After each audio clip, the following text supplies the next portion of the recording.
السلام عليكم ورحمة الله وبركاته. بسم الله والحمد لله والصلاة والسلام على رسول الله صلى الله عليه وعلى آله وصحبه ومن والاه، أما بعد.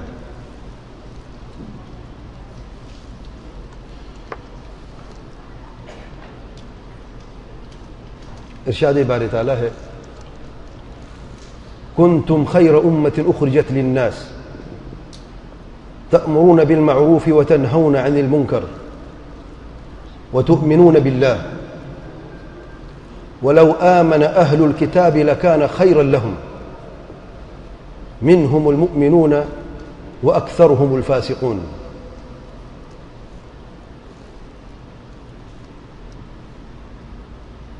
سیدہ زینب بنت جحش رضی اللہ تعالی عنہ اللہ تعالیٰ کے پیارے پیغمبر صلی اللہ علیہ وسلم سے عرض کرتی ہیں، أنهلك وفينا الصالحون؟ قال نعم إذا كثر الخبث. آج کی نشست کا موضوع جیسا کہ اعلان ہو چکا ہے اور اب سب ساتھی جانتے ہیں، بہترین امت ذلت، بد امنی اور خون ریزی کا شکار کیوں. آج کے موضوع کی اہمیت کے تعلق سے میں صرف اتنا کہوں گا، ہماری پہچان کیا ہے، ہم کون ہیں، ہماری حقیقت کیا ہے، ہم کیا تھے، آج ہم کیا ہیں، ہمیں کہاں ہونا چاہیے تھا، ہمیں کیا کرنا چاہیے تھا، ہم کیسی امت ہیں، ہم کس کی امت ہیں. کیا ہم لوگوں نے اپنی پہچان گوا دی ہے یا بھلا دی ہے، یا جان بوجھ کے جاننا نہیں چاہتے؟ آج ہماری حالت جیسی ہے، اس کے پیچھے کس کا ہاتھ ہے؟ کیسے ہم یہاں پر پہنچے ہیں؟ ہمارے دشمن ہمارے سروں پر بیٹھے ہیں، وہ کیسے یہاں تک پہنچے ہیں؟ آج یہ نشست کا موضوع کی اہمیت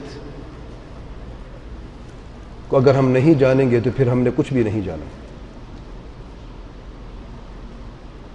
ہمارا ماضی، ہمارا حاضر، ہمارا مستقبل، اور ہم سے مراد میں اکیلا نہیں ہوں یا آپ اکیلے نہیں ہیں، پوری امت کا مسئلہ ہے، اور ہم سب ایک ہی ہیں، ایک ہی رب ہے ہمارا، ایک ہی رسول ہے ہمارا، اور ایک ہی دین ہے ہمارا. ان الدین عند اللہ الاسلام. اپنی ہی پہچان کے تعلق سے چند باتیں کرتے ہیں. آئیے دیکھتے ہیں.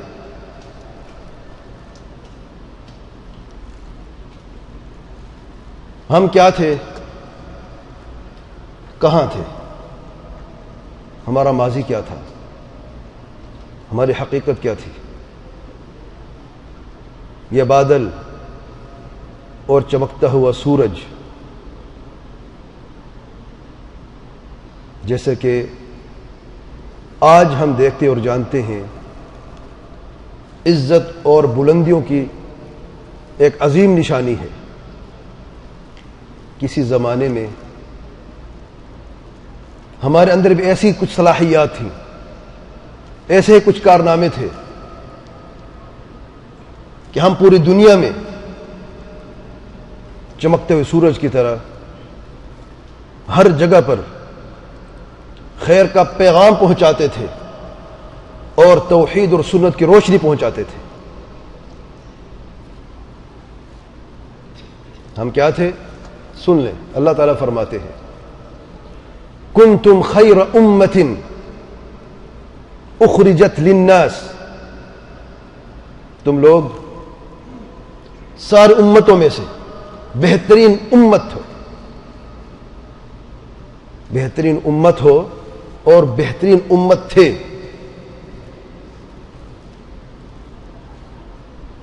بہترین امت کیسے ہیں ہم؟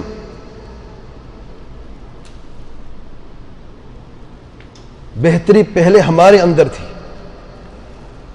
جب ہم نے اپنے آپ کو کامل مسلمان بنایا، پھر ہم نے اس دعوت خیر کو لوگوں تک جا کے پہنچایا. بہترین امت وہ ہوتی ہے جو دوسروں کے لیے خیر خواہ ہوتی ہے، اور درجات کی بلندی ان لوگوں کے لیے ہوتی ہے جو دوسروں کی فکر رکھتے ہیں، جو دوسروں کے لیے کچھ کرتے ہیں، اور دوسروں کے لیے وہی کام آتے ہیں جو اپنے لیے پہلے کچھ کر جاتے ہیں. اور یہاں پر طلاب علم کے لیے جب ہم بات کرتے ہیں تدبر قرآن کی، ایک بڑا پیارا پیغام ہے. کنتم خیر امتن ہے یا انتم خیر امتن ہے؟ انتم ہے یا کنتم ہے؟ انتم اور کنتم میں کیا فرق ہے؟ انتم بڑے الفاظ میں تاکہ عام لوگوں میں سمجھ آ جائے. انت، انتم جملہ کون سی ہے؟ اسمیہ ہے. کنتم جملہ فعلیہ ہے. بہترین امت نام کی امت نہیں ہے، بہترین امت کام کی امت ہے. کون سا کام ہے؟ اور پھر دوسرا فائدہ اس میں، جملہ اسمیہ میں ہمیشہ ہمیشگی کا پیغام ہوتا ہے کہ ہمیشہ، اور جملہ فعلیہ میں تجدید کا پیغام ہوتا ہے، ہمیشگی نہیں ہوتی. جیسے کہ ہم کوئی کام کرتے اس میں ہمیشگی نہیں ہوتی نا. نام تو میرا ایک ہی ہمیشہ رہے گا، لیکن کیا میرا کام ایک ہی رہتا ہے یا اس میں تجدید و تبدیلی ہوتی رہتی ہے؟ تو کنتم خیر امتن، یہ کام کی امت ہے، نام کی امت نہیں ہے. جب کام کرنے والے بنو گے، اللہ تعالیٰ کے احکامات کے مطابق زندگی بسر کرو گے، کمال کو پہنچو گے. اخرجت للناس، لوگوں کے لیے تمہیں نکالا گیا ہے، بھیجا گیا ہے. کیا کام کرتی ہے یہ امت جو لوگوں کے لیے نکالی گئی ہے؟ تأمرون بالمعروف، حکم دیتی ہے یہ امت، بہترین امت دوسروں کو خیر خواہی اور بھلائی کا حکم دیتی ہے. اور حاکم اوپر ہوتا ہے، حکم دینے والا، محکوم نیچے ہوتا ہے. عزت ہے، غلبہ ہے، بلندی ہے. حکم دینے والا غالب ہوتا ہے، عزت والا ہوتا ہے. حکم دیتے ہیں بھلائی کا، خود بھلائی پہلے کرتے ہیں، پھر دوسروں کو حکم دیتے ہیں. نماز بھلائی ہے، روزہ بھلائی ہے، حج بھلائی ہے، معروف ہے. صدقات اور خیرات بھلائی ہے، صلہ رحمی بھلائی ہے، والدین سے حسن سلوک کی بھلائی ہے. اور سب سے بڑی بھلائی کیا ہے؟ سب سے بڑا معروف کیا ہے؟ توحید. تو توحید میں سب سے زیادہ راسخ القدم ہے، ثابت قدمی ہے توحید میں، نماز میں، اتباع سنت میں.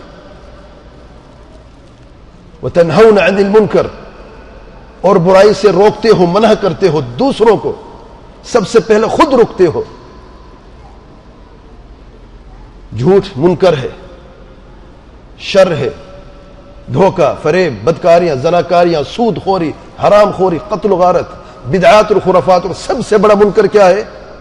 شرک ہے. وتنہون عن المنکر. اور یہ کیسے ممکن ہے؟ وتؤمنون باللہ، اللہ تعالیٰ پر ایمان میں ثابت قدمی ہے، اپنے عقیدہ درست ہے، ایمانیات کے مسائل میں سب سے آگے ہیں، سمجھنے والے ہیں. جب یہ مقام تھا، اللہ تعالیٰ کی معرفت تھی، توحید پہ عمل کرنے والے تھے، سنت پہ عمل کرنے والے تھے، تو پھر یہ پیغام دوسروں تک بھی پہنچایا. پھر عزت بھی ملی اور غلبہ بھی تھا. ہمارا دشمن کا کیا حال ہے؟ وَلَوْ آمَنَ أَهْلُ الْكِتَابِ، اگر اہل کتاب ایمان لے کے آتے، وَتُؤْمِنُونَ بِاللَّهِ کو سمجھتے اور صحیح ایمان لے کے آتے، لَكَانَ خَيْرًا لَهُمْ، تو ان کے لیے یہی بہتر تھا. منہم المؤمنون، ان میں سے بعض مومن تو ہیں، جیسے کہ سید عبداللہ بن سلام رضی اللہ عنہ یہودی تھے، علماء یہود میں سے تھے. آپ وسلم کی دعوت کو دیکھا، پسند آئی، حق کو سمجھا، کلمہ پڑھا، اسلام قبول کیا، مومنین میں سے. وَأَكْثَرُهُمُ الْفَاسِقُونَ، ان کی اکثریت فاسق، فاجر اور کافر ہے. ایک سوال ہے، سب سے پہلے رسول کون تھے؟ نوح علیہ الصلاۃ والسلام. اور سب سے آخر رسول کون تھے؟ محمد مصطفیٰ صلی اللہ علیہ وآلہ وسلم. سوال یہ ہے، سب سے پہلے رسول کی امت سب سے بہترین امت کیوں نہیں ہے؟ سب سے آخر رسول کی امت کیوں بہترین امت ہے؟ سوال سمجھ آیا؟ سب سے پہلے رسول کی امت سب سے بہترین امت کیوں نہیں ہے؟ آخر وہ کون سا راز ہے جس کی وجہ سے سب سے آخر رسول کی امت ہی سب سے بہترین امت ہے؟ جواب سن لیں. امت کی بھلائی اور خیر خواہی کے بہت سارے اسباب ہیں. امت وسط ہے، یہ امت کبھی گمراہی پر جمع نہیں ہو سکتی، خیر خواہی کا سبق دیتی ہے، سب کچھ ہے. مومن امت ہے، کامل دین والی امت ہے، آخر رسول کی امت ہے. لیکن ایک راز ہے، سب سے پہلے رسول کے بعد دوسرے رسول نے آنا تھا، تیسرے نے آنا تھا، اور رسالت کا سلسلہ جاری تھا کہ نہیں؟ جاری تھا. جب توحید کی دعوت مٹ جاتی ہے یا کمزور ہو جاتی ہے تو اور رسول آتے، پھر نبی آتے، اس کی تجدید کرتا ہے، اس میں تقویت ہوتی ہے. لیکن آخر رسول کے بعد کسی رسول نے آنا ہے، کسی نبی نے آنا ہے، عجب بات ہے. اس امت نے انبیاء کے مشن کو اپنانا ہے، اسے آگے لے کے جانا ہے. یہ امت کا کام ہے. جو کام رسولوں کا تھا علیہم الصلاۃ والسلام، جو کام انبیاء علیہم الصلاۃ والسلام کا تھا، اب کوئی رسول، کوئی نبی نہیں آنے والا آپ صلی اللہ علیہ وسلم کے بعد، تو پھر کون اس دعوت خیر توحید و سنت کو لے کے جائے گا؟ یہ امت ہے کہ نہیں؟ سب سے بہترین امت ہے کہ نہیں؟ اب بہتری کا راز کیا ہے؟ تو سب سے پہلے رسول کی امت سب سے بہترین امت نہیں ہے. یہی انصاف ہے. سب سے آخر رسول کی امت بہترین امت ہے. کیوں؟ کیونکہ اس امت نے رسولوں والا کام کرنا ہے. وحی نازل نہیں ہوگی، لیکن جو پیغام موجود ہے محفوظ ہے. قرآن مجید کا پیغام محفوظ ہے، سنت کا پیغام محفوظ ہے. یہی پیغام رہے گا، تا قیامت رہے گا. شرک بھی آئے گا امتوں میں، بدعات بھی ہوں گی، خرافات بھی ہوں گی، نافرمانیاں بھی ہوں گی، لیکن یہ امت پہاڑوں کی طرح سینہ تان کے کھڑی ہوگی اور لوگوں کو بھلائی کی طرف بلائے گی، حکم دے گی بھلائی کا، برائی سے روکے گی، منع کرے گی. اللہ تعالیٰ پر ایمان بھی مضبوط ہوگا. جب ہمارا یہ حال تھا اور یہ مقام تھا تو ہمارے سامنے یہودی کیا تھے؟ آئیے دیکھتے ہیں. اس تصویر میں آپ کو کیا نظر آ رہا ہے؟ سوکھی گھاس ہے اور پانی پلایا جا رہا ہے. یعنی ایک زمانہ تھا جب یہودی ہمارے محتاج تھے. آج کی بات بعد میں کروں گا میں کہ ہم کیا ہیں آج. جب ہمارا وہ مقام تھا تو یہودی ہمارے محتاج تھے. اللہ تعالیٰ فرماتے ہیں سورۃ آل عمران آیت نمبر 111 میں، پچھلی آیت 110 ہے سورۃ آل عمران کی، یہ اس کے بعد والی آیت میں دیکھیں آپ. اللہ تعالیٰ فرماتے ہیں لن یضروکم الا اذی، اہل کتاب تمہیں ہرگز ضرر نقصان نہیں پہنچائیں گے سوائے ستانے کے، اذیت دینے کے. کمزور زبان سے گالی دے سکتا ہے، چغل خوری کر سکتا ہے، غیبت کر سکتا ہے، کمزور ہے نا، ہاتھ اٹھا سکتا ہے، سوال نہیں پیدا ہوتا. لن یضروکم الا اذی، ہرگز تمہیں نقصان نہیں پہنچا سکیں گے سوائے اذیت کے، یعنی ستانے کے، زبانی کلامی. اچھا اگر کبھی جرت کر لے ہاتھ اٹھانے کی، وَإِن يُقَاتِلُوكُمْ يُوَلُّوكُمُ الْأَدْبَارَ ثُمَّ لَا يُنصَرُونَ، اگر کبھی جرت بھی کر لیں، جب تمہارا یہ مقام تھا، کبھی جرت بھی کر لیں جنگ کرنے کے، ہاتھ اٹھانے کی، تو اپنی پیٹھ موڑ کے بھاگیں گے، دوڑ لگائیں گے. ثم لا ينصرون، پھر کبھی ان کی نصرت مدد ہوگی نہیں اور نہ کوئی کرنے والا ہوگا. کسی زمانے میں یہودیوں کو کچھ ایسی حالت بھی تھی. یہ ٹوٹے ہوئے گھر یہودیوں کے تھے اور انہوں نے اپنے ہاتھوں سے اپنے گھروں کو توڑا.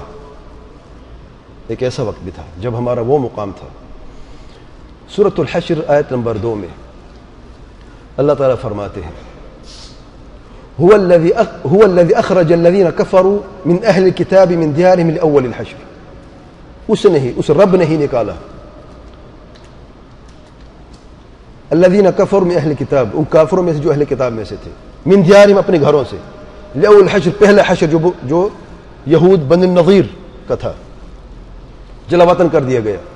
ما ظننتم ان يخرجوا، تمہیں کبھی گمان بھی نہیں تھا کہ وہ کبھی نکلیں گے مدینہ سے. وظنوا، اور ان کو بھی ایک گمان تھا، انہم مانعتهم حصونهم من اللہ، کہ ان کے جو قلعے ہیں ان کی طاقت ہے، تو جب تک اپنے قلعے میں محفوظ ہیں تو کوئی ان کا کچھ بگاڑ نہیں سکتا. فأتاهم اللہ من حیث لم يحتسبوا، اللہ تعالی نے وہاں سے ان کو پکڑا جہاں سے ان کو گمان بھی نہیں تھا، سوچ بھی نہیں سکتے تھے. وقذف فی قلوبہم الرعب، اور ان کے دلوں میں رعب اللہ تعالی نے ڈال دیا، خوف اور ڈر دل میں ڈال دیا. کیا حالت ہوئی جب ایسی حالت تھی یہودیوں کی؟ کیا کیا انہوں نے؟ یخربون بیوتہم، اپنے ہاتھوں سے، یخربون بیوتہم بایدیہم، اپنے ہاتھوں سے اپنے گھر توڑنے لگے. وایدی المؤمنین، اور مومنوں کے ہاتھوں سے بھی. اپنے گھروں کے توڑنے کی ابتدا یہودیوں نے خود کی تھی اور پھر مومنوں نے بھی بعد میں ان کا ساتھ دیا. جب اعلان ہوا جلا وطنی کا تو انہوں نے یہ ریکویسٹ کی، یہ عرض کی کہ ہمیں جو ہمارا مال متاع ہے ہم اپنے ساتھ لے کے جانا چاہتے ہیں، اور جو گھر میں سے لے کے جا سکتے ہو ہمیں اجازت دیں. آپ سے اجازت مانگی ہے، مومنوں سے اجازت مانگی ہے، اور کھڑکیاں دروازے بھی ہم لے کے جانا چاہتے ہیں. اب نیا بسیرا ہوگا خیبر میں، تو وہاں پر کیسے ہم اپنے گھر بنائیں گے؟ تو آپ صلی اللہ علیہ وسلم نے اجازت دے دی. تو عجیب سا ایک منظر تھا، اپنے گھروں کو توڑ رہے تھے تاکہ کھڑکی دروازے نکالیں، اور وہ بھی زیادہ تر نہ اٹھا سکے، وہیں پر بعد میں پھینکنے پڑے. کچھ لے گئے، کچھ پھینک کے گئے، لیکن اپنے گھروں کو اپنے ہاتھوں سے توڑا. اللہ اکبر. اللہ تعالیٰ فرماتے ہیں فَاعْتَبِرُوا يَا أُولِي الْأَبْصَارِ، عبرت حاصل کرو اے سمجھدار لوگوں، اے دیکھنے والے لوگوں. عبرت کا مقام ہے.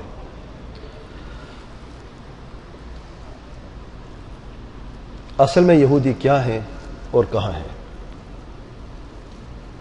سورۃ آل عمران کی آیت نمبر 112، وہی ترتیب ہے. 110 میں ہمارا مقام، ہم کیا تھے؟ 111 میں ہمارے سامنے یہودی کیا، جب ہمارے وہ مقام تھا.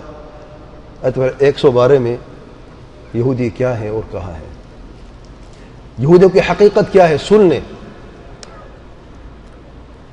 اللہ تعالیٰ فرماتے ہیں ضربت علیہم الذلۃ، ان پر ذلت لکھ دی گئی ہے، یہودیوں پر ہمیشہ ذلیل رہیں گے.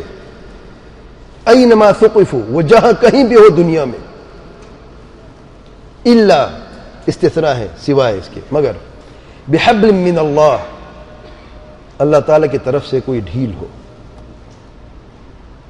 مفسرین فرماتے ہیں اس کا مطلب یہ ہے کہ اگر وہ جزیہ دے دیں تو پھر ان کو قتل مت کرو، اہل کتاب کو. دین اسلام میں داخل نہیں ہونا چاہیے. کلمہ نہیں پڑھنا چاہتے، ٹھیک، لا اکراہ فی الدین، لیکن سر اٹھا کے زندہ نہیں رہ سکتے مومنوں کے بیچ میں.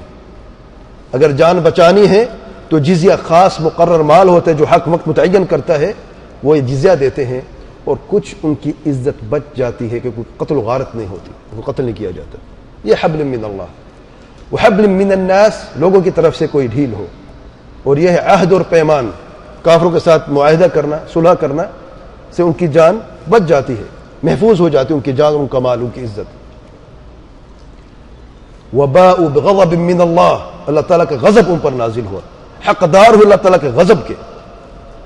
وضربت علیہم المسکنہ، اور ان کے اوپر محتاجی لکھ دی گئی. ضربت اور ضربت اصل ہے مارنا، جب بار پڑتی ہے تو نشان رہتا ہے. اور دونوں نشان برابر نہیں ہوتے. کچھ گہرے بھی ہوتے, جو دل پہ چوٹ لگتی ہے وہ گہرے ہوتے ہیں, وہ ختم ہونے والے نہیں ہوتے. ان پر ذلت لکھ دی گئی ہے, مار دی گئی ہے, ہمیشہ ذلیل رہیں گے.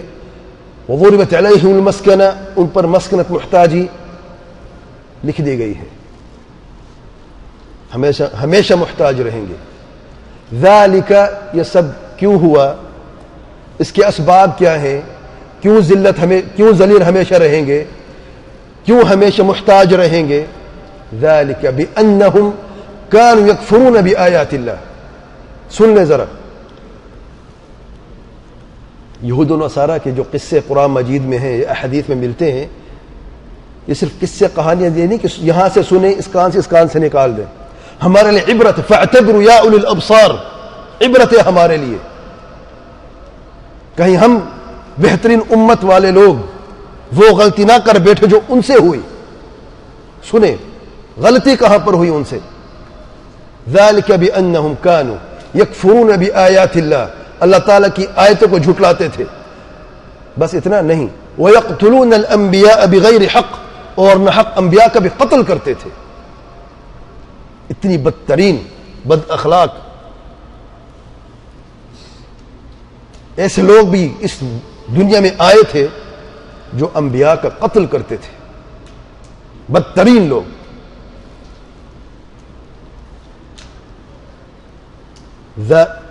ذالک بما عصوا. اچھا, یہ درجہ, یہ مقام ذلت کا کیسے انہوں نے حاصل کیا, وجہ کیا تھی, کیوں یہاں تک پہنچے کہ انبیاء کا بھی قتل کیا ہے, اللہ کی آیتوں کو بھی جھٹلاتے تھے. اس سے پہلے ایک اور سبب تھا. کیا سبب تھا؟ ذالک بما عصوا, معصیت کرتے تھے, نافرمانیاں کرتے تھے. وکانوا یعتدون, اور وہ سب مل کے حدیں پار کر دیتے تھے شریعت کی, اللہ تعالیٰ کی حدیں پار کر دیتے تھے. کوئی حد ان کو روکتی نہیں تھی. نافرمانیوں کے دلدل میں غرق تھے. ایک نافرمانی کی, اس سے توبہ نہیں کی, دوسری کی, 10ویں کی, 20ویں کی, سینکڑوں نافرمانیاں کی. دلوں پر پردے لگ گئے. جب پردے دل پہ لگ جاتے, نعوذ باللہ, پھر قرآن مجید کی آیتوں کو جھٹلانا, ان میں تحریف پیدا کرنا کوئی بڑی بات نہیں ہوتی. اور جو اللہ کے کلام میں تحریف پیدا کر دیتے ہیں تو انبیاء کا قتل ان کے لیے کون سا بڑا جرم ہوتا ہے. تو اصل غلطی کہاں پہ ہوئی؟ نافرمانی سے ابتدا ہوئی, جسے آج ہم چھوٹی نافرمانیاں سمجھتے ہیں, چھوٹی غلطیاں سمجھتے ہیں. یہی نافرمانیاں تھیں, یہی حد تھی شریعت کی. ایک ہی حدیں ہیں. اللہ تعالیٰ کا دین اسلام ہے. نہ یہودیت کا بھی دین تھا اور نہ رہے گا اور نہ کبھی ہوگا. نہ نصرانیت کا بھی دین تھا, نہ ہندوازم کا بھی دین تھا, نہ سکھزم کا بھی دین تھا. دین ایک ہی ہے. ان الدین عند اللہ الاسلام. یہی دین تھا نوح علیہ الصلوۃ والسلام کا, یہی دین تھا ابراہیم علیہ الصلوۃ والسلام کا, یہی دین تھا موسیٰ علیہ الصلوۃ والسلام کا, یہی دین تھا عیسیٰ علیہ الصلوۃ والسلام کا, اور یہی دین تھا, اور یہی دین ہے محمد صلی اللہ علیہ وسلم کا اور ہمارا دین. ایک ہی دین ہے جس کی بنیاد توحید اور سنت ہے. نافرمانی کی حد سے گزر گئے, روکنے والا کوئی نہیں تھا. دل میں پردے لگ گئے, اللہ کی آیتوں کو جھٹلایا, انبیاء کا قتل کیا. نتیجہ کیا نکلا؟ ضربت علیہم الذلۃ وضربت علیہم المسکنہ.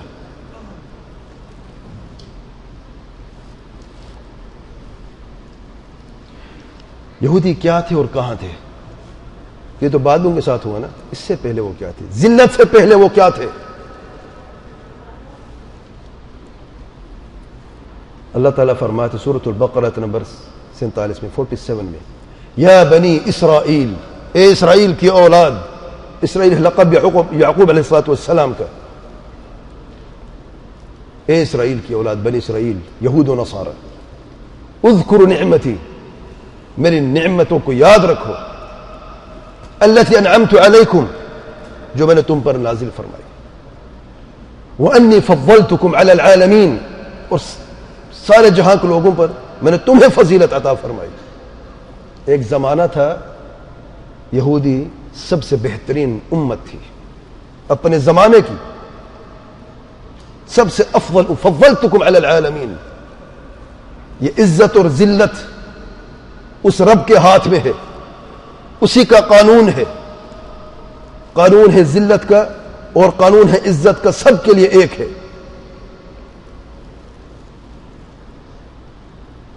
جب یہودیوں سے غلطیاں ہوئیں، نافرمانیاں ہوئیں، ہٹ دھرمی ہوئی، حدیں پار کر لی نافرمانیوں میں، تو وہ ذلیل اور خوار ہوئے.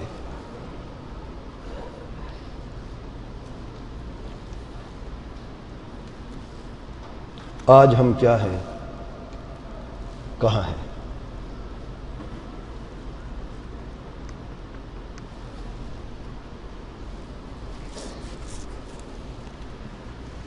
سیدنا ثوبان رضی اللہ عنہ بیان کرتے ہیں کہ اللہ تعالیٰ کے پیارے پیغمبر صلی اللہ علیہ وسلم فرماتے ہیں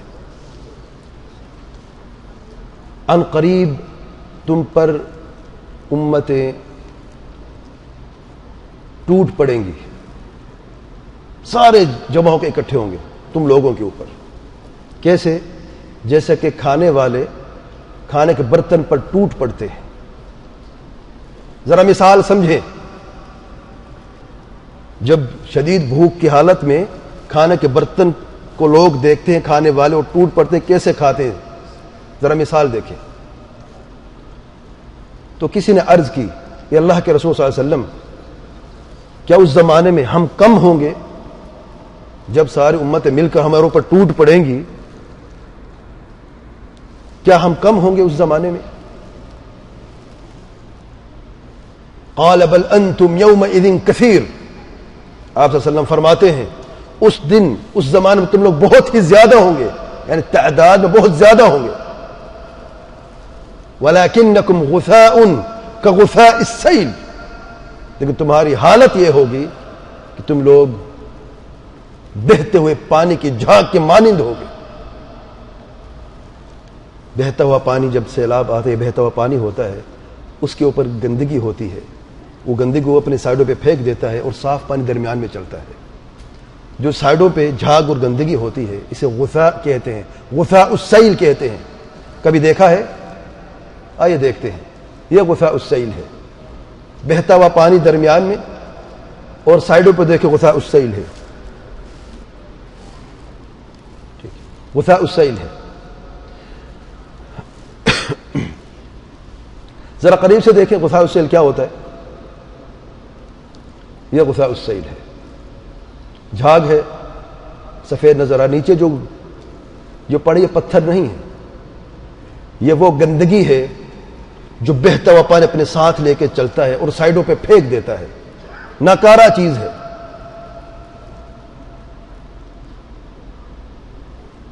عجب بات یہ ہے کہ اللہ تعالیٰ کے پیارے پیغمبر صلی اللہ علیہ وآلہ وسلم کی امت میں کبھی ایسی حالت ہوگی اور ایسے لوگ ہوں گے؟ کون ہے وہ لوگ؟ کہیں وہ ہم تو نہیں ہیں؟ ہماری حالت کہیں آج ہماری حالت یہ تو نہیں ہے؟ تعداد میں کثرت ہی کثرت ہے، لیکن کردار میں کمزوری ہی کمزوری ہے. غثاء کا غثاء السیل. جب ہماری یہ حالت ہوگی غثاء کا غثاء السیل بہترین امت کی، کیا ہوگا؟ اللہ تعالی کی طرف سے ہمیں کیا ملے گا؟ اللہ تعالیٰ کے پیارے پیغمبر صلی اللہ علیہ وسلم فرماتے ہیں وَلَيَنزَعَنَّ اللَّهُ مِن صُدُورِ عَدُوِّكُمْ الْمَهَابَةَ مِنْكُمْ. وَلَيَنزَعَنَّ، اللہ تعالیٰ کھینچ لے گا، نکال لے گا. کیا نکالے گا؟ تمہارے دشمنوں کو سینوں میں سے تمہارا ڈر اور خوف. دشمن کے سینے میں ڈر ہوتا ہے اپنے دشمن کا ہمیشہ. اہل کفر ہمارے دشمن ہیں، ان کے دلوں میں، ان کے سینوں میں خوف رہتا ہے کہ طاقتور امت ہے، عزت والی امت ہے، اگر ہم کوئی بھی چھیڑخانی کریں گے، نقصان پہنچائیں گے تو الٹا ہم اپنے سر پہ مصیبت کھڑی کر دیں گے. لیکن جب ہماری یہ حالت ہوگی تو سب سے پہلے ہمیں نہیں ہوگا کچھ، ہم نماز بھی پڑھیں گے، زکوٰۃ بھی دیں گے، عبادات بھی کرتے رہیں گے، ہمیں نہیں ہوگا کچھ. کیا ہوگا؟ ہمارے دشمنوں کے سینوں میں سے ہمارا رعب اور ڈر اللہ تعالیٰ نکال دے گا. اور ہمیں کیا ہوگا؟ وَلَيَقْذِفَنَّ اللَّهُ فِي قُلُوبِكُمُ الْوَهْنَ، اور ہمارے دلوں میں اللہ تعالیٰ وہن کو پھینک دے گا. قذف جانتے ہیں، بڑی تیزی اور سپیڈ کے ساتھ وہن کو پھینک دے گا. تو کسی نے عرض کی، اے اللہ کے رسول صلی اللہ علیہ وسلم وما الوہن، وہن کیا ہوتا ہے؟ قال، اللہ تعالیٰ کے پیارے پیغمبر صلی اللہ علیہ وسلم فرماتے ہیں حب الدنیا وکراہیت الموت، دنیا کی محبت دل میں جگہ کر دے گی، دنیا ہی دنیا نظر آئے گی، اندھی محبت دنیا کی، بس دنیا ہی چاہیے، گھر سب سے اچھا میرا ہونا چاہیے، بیوی سب سے خوبصورت میری ہونی چاہیے، اولاد سب سے اچھی میری ہونی چاہیے، گاڑی سب سے اچھی میری ہونی چاہیے، بزنس سب سے اچھا میرا ہونا چاہیے، دنیا سب سے اچھی میری ہونی چاہیے، اگرچہ اپنے سگے بھائی اور باپ کے گردن پر قدم نہ رکھنا ہو اوپر جانے کے لیے، کوئی پرواہ نہیں ہے۔ حب الدنیا کس نے قذف کیا؟ اللہ تعالیٰ نے، حب الدنیا، اور اس کے ساتھ کیا؟ وکراہیت الموت، اور موت سے نفرت۔ نفرت تو سب کرتے ہیں موت سے، کافر بھی کرتا ہے، مومن بھی ڈرتا ہے، لیکن موت کی کراہیت کے ساتھ ساتھ موت سے غفلت بھی عام ہو جائے گی، جیسے کہ ہم نے مرنا ہی نہیں ہے۔ بعض لوگ ملٹی ملینئر ہیں، حرام کی کمائی ہے، عمر 70 سال ہو گئی ہے، اپنے کندھوں یا گردن تک قبر میں جا چکے ہیں، تھوڑی سی زندگی باقی ہے، ابھی بھی توبہ کی توفیق نہ ہوگی۔ کیوں؟ موت سے غفلت ہے، جیسا کہ مرنا ہی نہیں ہے۔ دو راتیں بڑی عجیب سی راتیں ہیں، ایک آج کی رات اور ایک کل کی رات۔ آج کی رات سے مراد ایک شخص اپنے بچوں کے ساتھ خوش ہوتا ہے، کھانا کھا رہا ہے، مذاق کر رہا ہے، گپے لگا رہا ہے، صبح اس کی موت ہو جاتی ہے۔ اگلی رات کہاں پر ہوگی؟ اندھیری قبر میں، اکیلا، کوئی ساتھ دینے والا نہیں، کوئی حال پوچھنے والا نہیں۔ وہاں پر ساتھ تو ہوگا، جانتے کس کا ہوگا؟ عمل کا ہوگا، جیسا کہ اللہ تعالیٰ کے پیارے پیغمبر صلی اللہ علیہ وسلم نے فرمایا، یہ عمل اگر برا عمل کرتے رہو دنیا میں، غالب برا عمل ہی تھا، تو قبر میں کالا سیاہ خوفناک چہرہ یہ عمل بن کے آئے گا اور قبر میں عذاب دیتا رہے گا۔ اور اگر نیک اور صالح عمل کرتے رہے، وہ یہی غالب تھے زندگی میں، تو ایک خوبصورت چمکدار سفید چہرہ قبر میں ساتھ دے گا اور قیامت تک رہے گا۔ جھاگ ہے، وثاء السیل ہے۔ جب یہ ہماری حالت ہوگی تو بھی دشمن کی حالت بھی بدلے گی۔ آج جب ہماری یہ حالت ہوئی، اپنے گھروں کو ہم نے اپنے ہاتھوں سے نہیں توڑا، اسی ذلیل دشمن نے یہ جرت کی ہے، اور آج ہم اس حالت تک پہنچے ہیں۔ ہمارا یہ مقام اللہ کی قسم نہیں تھا، یہ حالت ہماری نہیں تھی، لیکن اس حالت تک ہم پہنچے ہیں کیونکہ اللہ تعالیٰ کا قانون ایک ہے۔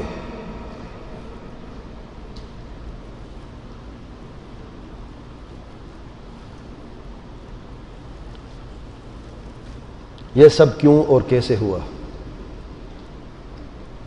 کیوں یہاں تک ہم پہنچے ہیں؟ آخر کیا وجہ ہے؟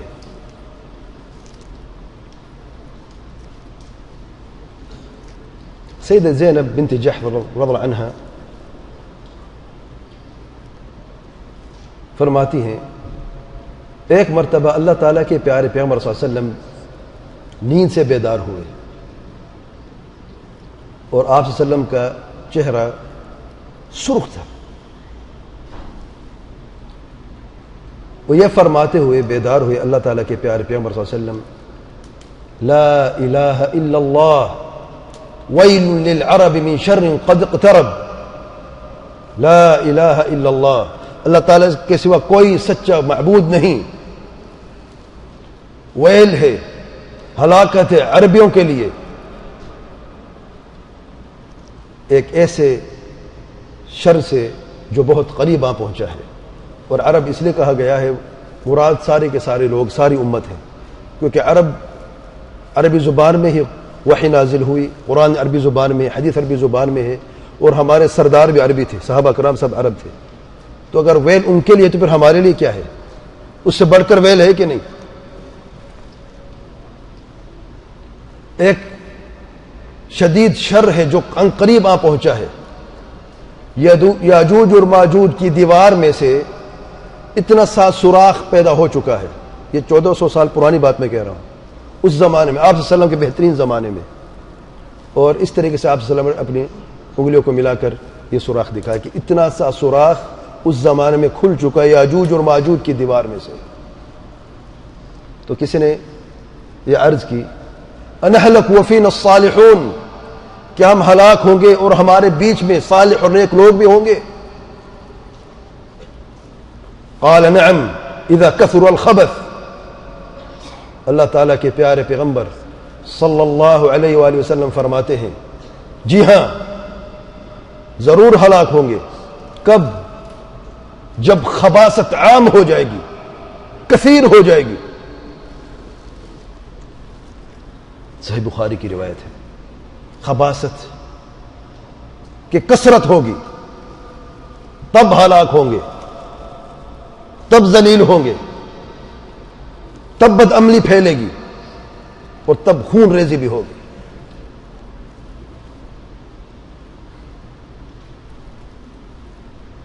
کیا آج امت میں کوئی خرابی موجود ہے؟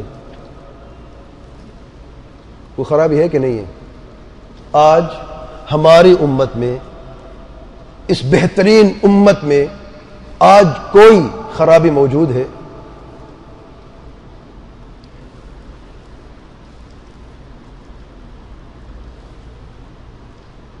اپنے گریبان میں جھانک کر جواب دینے کی کوشش کرتے ہیں. امت میں صرف خرابی ہی نہیں بلکہ خباثتیں ہی خباثتیں ہیں. زناکاری عام ہے، کثرت سے ہے کہ نہیں؟ میرے ساتھ آپ بھی کہتے رہیں، زناکاری عام ہے کہ نہیں؟ کثرت سے ہے کہ نہیں؟ نشہ، جھوٹ عام ہے کہ نہیں؟ دھوکہ اور فریب امت میں عام ہے کہ نہیں؟ عہد شکنی، غیبت، چغل خوری، سود خوری، غلو، حد سے گزر جانا، قتل کرنا، جہاد کے نام پر دہشت گردی آج کون پھیلا رہا ہے؟ مسلمانوں کا قتل عام ہو رہا ہے کہ نہیں ہو رہا؟ بدعات اور خرافات عروج پر ہے کہ نہیں؟ اور سب سے بڑی خباثت شرک آج امت میں موجود ہے کہ نہیں؟ کوئی ایک خرابی ہے؟ صرف خرابی نہیں، صرف خرابیاں ہی نہیں، صرف خباثت نہیں. اذا کثر الخبث، جب خباثت عام ہو جائیں گی، اور آج ہماری امت میں خباثت عام ہے الا من رحم اللہ سبحانہ و تعالی. کیا امت میں آج شرک موجود ہے؟ آج دیکھتے ہیں اس کا علاج کیا ہے. شرک موجود، اپنے آنکھوں سے دیکھ رہے ہیں. آگے میں بتاؤں گا کہاں کتنا موجود ہے، لیکن اس وقت چلو علاج کی بات کر کے دیکھتے ہیں علاج کیا ہے.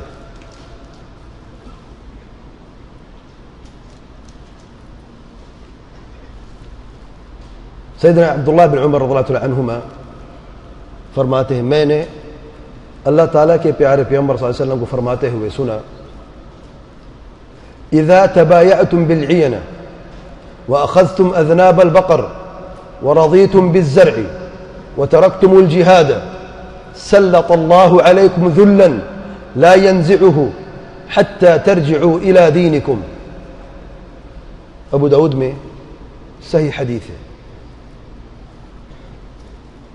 اس حدیث مبارکہ میں اللہ تعالیٰ کے پیارے پیغمبر صلی اللہ علیہ وسلم صرف علاج نہیں بیان فرمایا، بلکہ پہلے مرض بیان فرمائی کہ امت میں مرض کیا ہے، پھر اس مرض کا اثر کیا ہوا، پھر اس کا نتیجہ کیا ہوا، پھر سبب کیا تھا، پھر اس کا علاج کیا ہے. دیکھیں حدیث میں کہا ہے، آئیے دیکھتے ہیں. مرض کہاں پہ ہے؟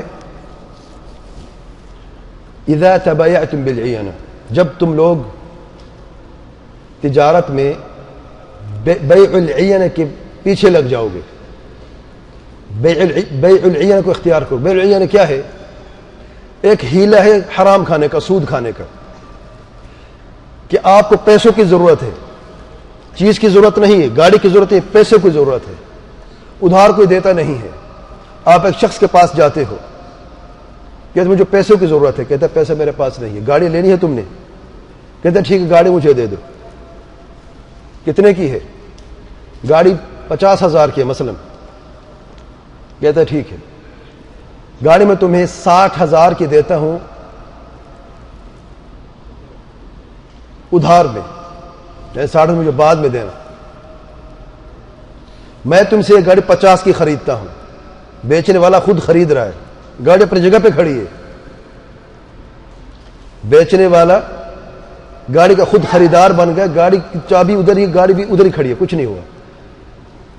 تو جس کو پیسوں کی ضرورت تھی اس نے لیے کتنے؟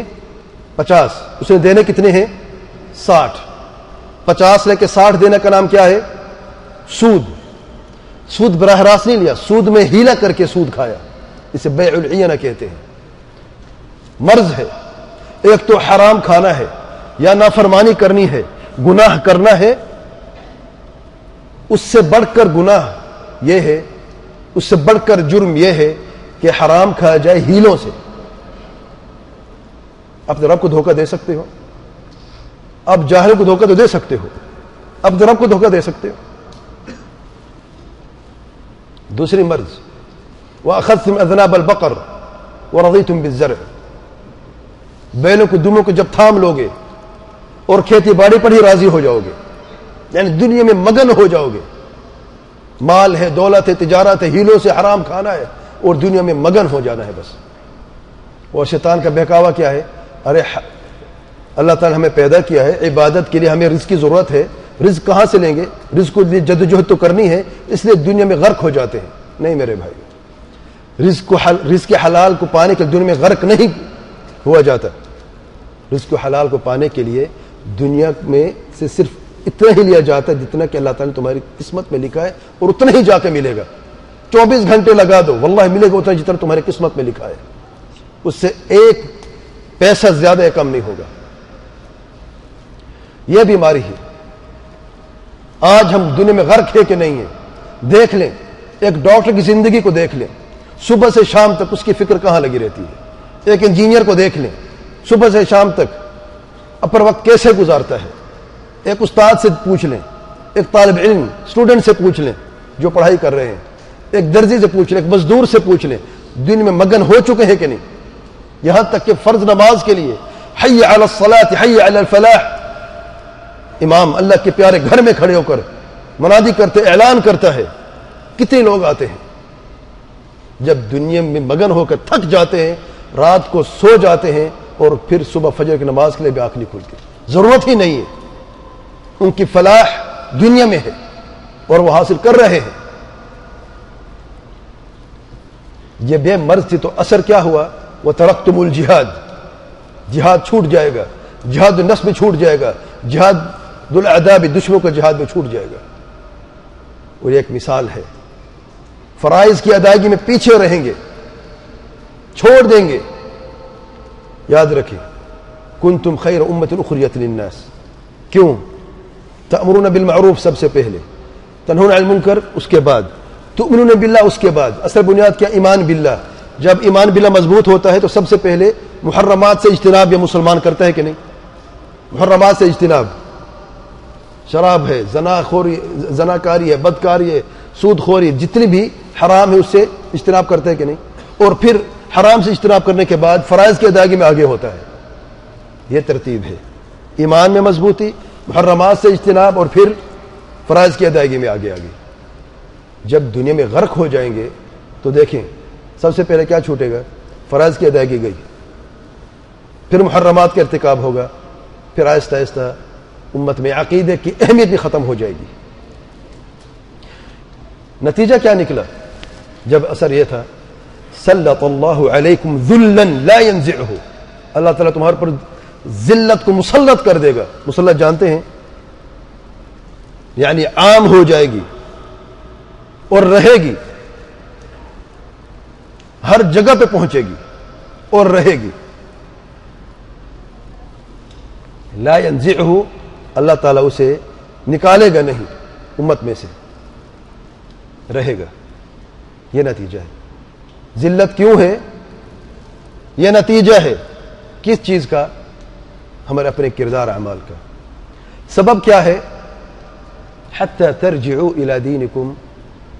سبب کیا تھا؟ دین سے دوری. یہ نافرمانی کب ہوئی؟ جب دین سے ہم دور تھے. ترجعوا, واپس آؤ گے. جب تک واپس دین کی طرف نہیں آؤ گے تو ظاہر واپس کون آتا ہے؟ جو چلا جاتا وہی واپس آتا ہے کہ نہیں؟ ہم اپنے دین کو چھوڑ کر چلے گئے ہیں, احکامات کو چھوڑ کر چلے گئے ہیں, تو واپس ہمیں آنا پڑے گا کہ نہیں؟ سبب کیا تھا؟ دین سے دور. یہ سبب ہے. اور آخر میں علاج حتی ترجعوا الی دینکم, جب تک کہ تم جو چیز چھوڑ چکے ہو, جس میں تمہاری عزت اور غلبہ ہے, جب تک اس کی طرف واپس نہیں لوٹو گے تم کبھی عزت پا ہی نہیں سکتے ہو. علاج کیا ہے؟ دین کی طرف واپسی ہے. یہ علاج ہے. اور یاد رکھیں اسی ایک حدیث میں یہ 5 چیزیں تو ہیں, لیکن اس کے ساتھ ساتھ جس دین کی طرف ہم نے واپس لوٹنا ہے وہ شریعت کیسی ہے؟ دین کی طرف واپسی ہے تربیت. اور آج کافی جماعتیں ہیں, کافی ایسے گروہ ہیں جو دین کی طرف بلا رہے ہیں, اسے تربیت کہتے ہیں. میرا سوال ہے, کیا آج جو شریعت موجود ہے یہ صاف اور پاک ہے؟ اس میں کچھ ملاوٹ بھی موجود ہے؟ کچھ ملاوٹ شریعت میں ہے کہ نہیں؟ بدعقیدگی ہے کہ نہیں؟ شرک بدعات خرافات ہے کہ نہیں؟ ضعیف احادیث موجود ہے کہ نہیں؟ تو اس سے پہلے کہ ہم واپس چلے دین کی طرف, ایک سٹیپ باقی ہے جسے کہتے ہیں تصفیت. دین کو پاک کرنا اور صاف کرنا. کس چیز سے؟ ہر آلودگی سے, ہر ملاوٹ سے پاک کرنا. علامہ محدث العصر محمد ناصر الدین البانی رحمۃ اللہ علیہ نے زندگی کے 50 سال اس دعوت کو لے کے آگے رہے ہیں, اور اسی تصفیت حتی ترجعوا الی دینکم فرماتے ہیں. اسی حدیث کو بار بار ذکر کرتے ہیں. اور تصفیت اور تربیت ان کی خوبصورت لیکچر ہے جو ایک کتابی شکل میں بھی آ چکا ہے, اور اللہ کے فضل و کرم سے اس کی شرح ہم سب نے مل کے بھی کی ہے, سنی ہے الحمدللہ, جس میں انہوں نے اسی حدیث کو بنیاد بنا کر تربیت سے پہلے تصفیت اور صفائی کی بات کی ہے کہ دین میں سے جو ملاوٹیں ہیں اسے نکالو. شیخ الاسلام ابن تیمیہ رحمۃ اللہ علیہ فرماتے ہیں جو آج شریعت موجود ہے وہ 3 قسم کی ہے.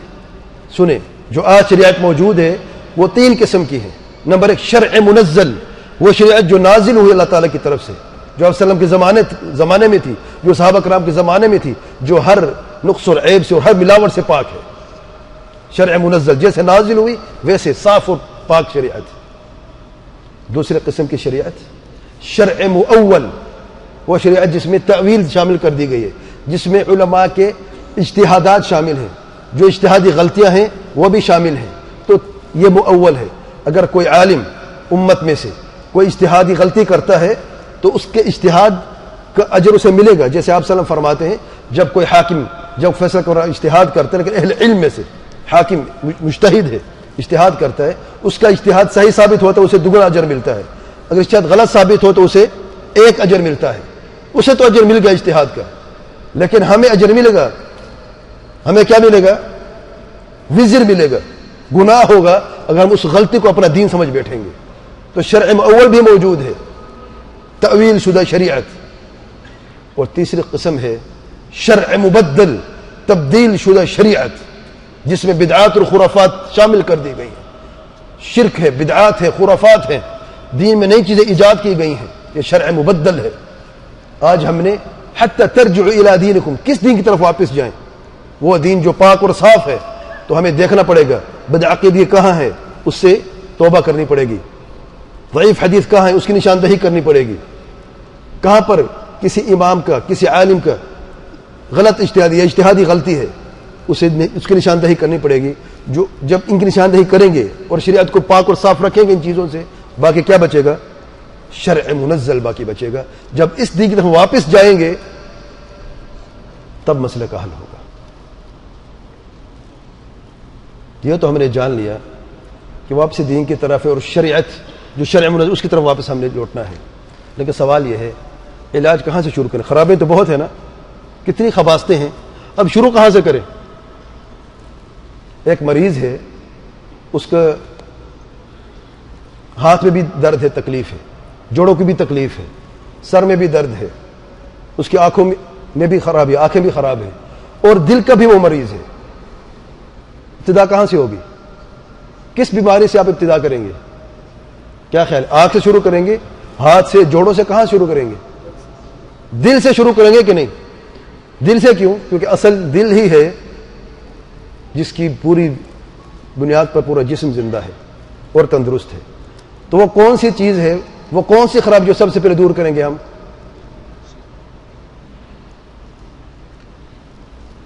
آئیے دیکھتے ہیں.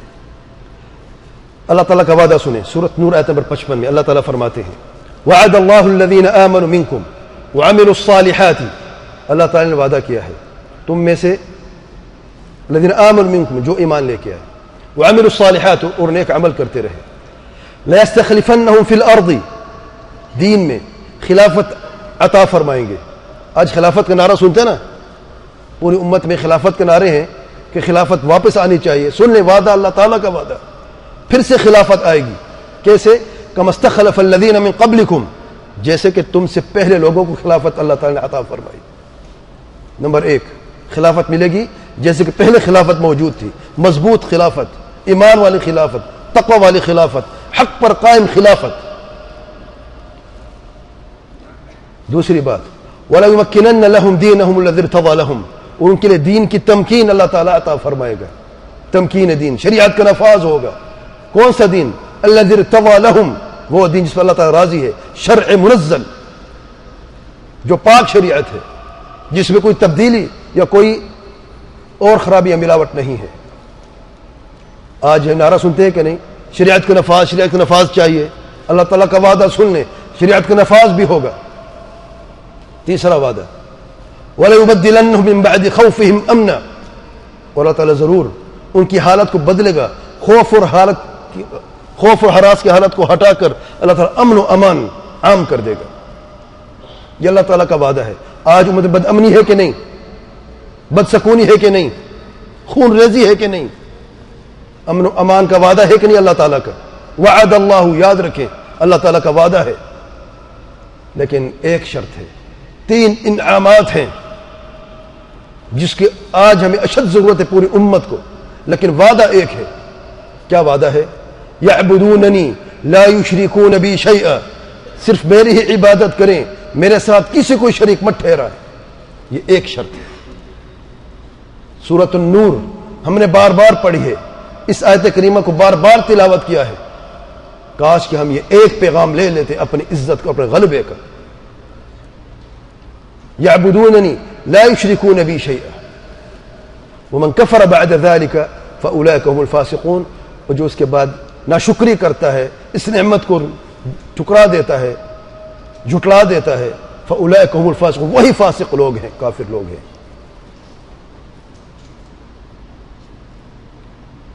امت میں کوئی شرک ہے آج جہاں سے ہم نے ابتدا کرنی ہے؟ دیکھ لیں. یا علی مدد. امت میں کچھ ایسے لوگ ہیں جو یہ نعرہ لگاتے ہیں.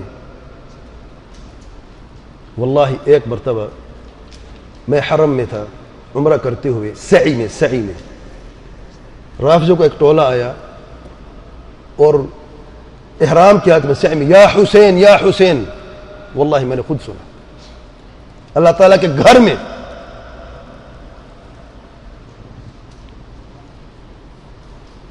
اور یہاں پہ آپ پڑھ رہے نادی علی مظہر العجائب تجدہ عونا فی النوائب، علی کو پکارو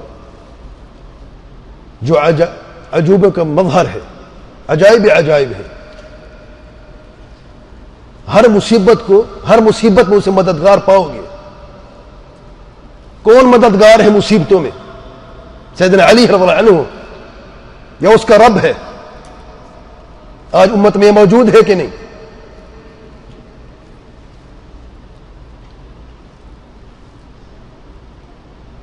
داتا گنج بخش، یہ مزار ہے، یہ قبر ہے، لوگوں کا ہجوم ہے. غثاء السیل، تعداد میں کمی نہیں ہوگی، لیکن بہتے ہوئے پانی کی جھاگ کی مانند ہوگے تم لوگ. تعداد دیکھیں جہاں تک نگاہ جاتی ہے، یہی کلمہ پڑھنے والے مسلمان ہیں. داتا کی دربار پر حاضری کے لیے آئے ہیں.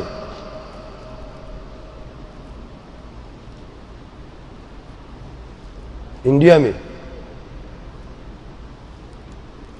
دروازے پہ لکھا ہے یا غریب نواز،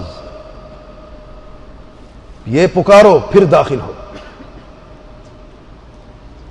ہجوم ہے، کثرت تعداد ہے، غثاء السیل ہے. کہاں سے ابتدا کرے؟ علاج کر رہے کہ نہیں؟ کہاں سے ابتدا کرے؟ یہاں سے ابتدا کرنا پڑے گا. جو سب سے بڑا جرم آج امت میں موجود ہے، اس کو مٹانے کے لیے، اس جاہل عوام کے لیے ہم نے کیا کیا ہے؟ کتنی محنت ہم نے کی ہے؟ ہم میں سے کتنے لوگ ایسے جن کے دل میں درد تڑپ ہے کہ آج ہم اپنی پیاری عزت والی امت کو، بہترین امت کو اس شرک سے دلدل سے نکال لیں. یہاں پہ رکتے ہیں. پہلا سیشن ختم ہوا. سوال جواب کے مختصر سے نشست تھے. سوال میں نے کرنے، آپ لوگوں نے نہیں کرنے. آپ لوگوں نے چھوٹی چھوٹی پرچے دے دی گئے ہیں. جس کے پاس کوئی سوال ہے تو آپ بھیج دیں. درس کے آخر میں جواب دوں گا انشاءاللہ میں. پہلا سیشن درس کا ختم ہوا. دوسرا سیشن ہے کافر کی مصنوعات سے بائیکاٹ کرنے کا مسئلہ. کیا یہ بھی حل ہے؟ یہ بھی علاج ہے؟ کیونکہ آج کل بہت سارے میسیجز آ رہے ہیں اور بس ساتھ ہی کاپی پیسٹ کرنا جانتے. میسیج آیا واٹس ایپ پہ یا کسی بھی سوشل میڈیا پہ جسی طریقے سے، بس اس کو جب فوراً کاپی کرنا ہے، پیسٹ کرنا ہے، اسے عام کر دینا ہے. کوئی پتہ نہیں ٹھیک ہے غلط ہے، کیا یہ حل ہے مسئلے کا کہ نہیں ہے، کیا یہ بھی علاج ہے یا نہیں ہے. اس پہ انشاءاللہ تفصیل سے بات کرتے ہیں. پہلا سوال ہے بہنوں سے، اور اس کا انعام بھی ہے اس سوال کا. نوٹ کر لیں بہنیں، سوال نوٹ کر لیں. خواتین میں سوال یہ ہے کہ سب سے بہترین امت پہلے رسول کی امت کیوں نہیں ہے؟ آخر رسول کی امت کیوں ہے؟ درس میں میں نے بیان کیا تھا کہ نہیں؟ سب سے بہترین امت سب سے پہلے رسول یعنی نوح علیہ الصلوۃ والسلام کی قوم یا امت کیوں نہیں تھی؟ سب سے آخر رسول یعنی محمد صلی اللہ علیہ وسلم کی امت کیوں ہے؟ میں نے ایک سبب بیان کیا، مجھے وہی چاہیے. جلدی سے جواب لکھ کے بھیج دیں. یہ بہنوں کے لیے سوال ہے. تیسری مرتبہ پھر ریپیٹ کرتا ہوں میں. سب سے بہترین امت پہلے رسول کی امت کیوں نہیں ہے؟ آخری رسول کی امت کیوں ہے؟ ایک سبب میں نے بیان کیا تھا، وہ سبب کیا ہے؟ بھائیوں کے لیے سوال. انعام تیار ہے نا؟ ٹھیک ہے، جزاکم اللہ خیر.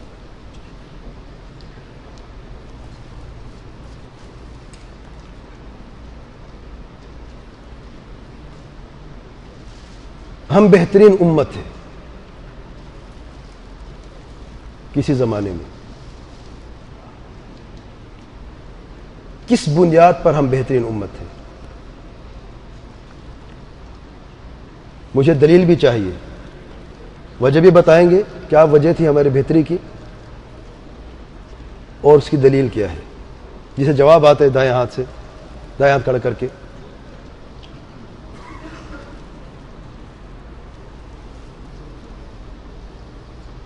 جی آپ بتائیں کیا مطلب؟ آپ آیت بتا رہے ہیں یا جواب دے رہے ہیں؟ پہلے آپ جواب دیں پھر دلیل بتائیں.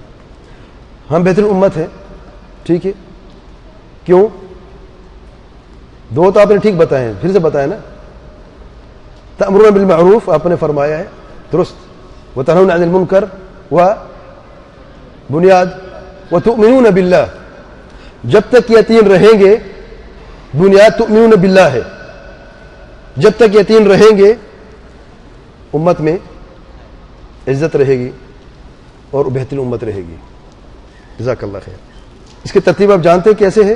سب سے پہلے تؤمنون باللہ ایمان ہے، پھر جب ایمان مضبوط ہوتا ہے تو کیا ہوتا ہے؟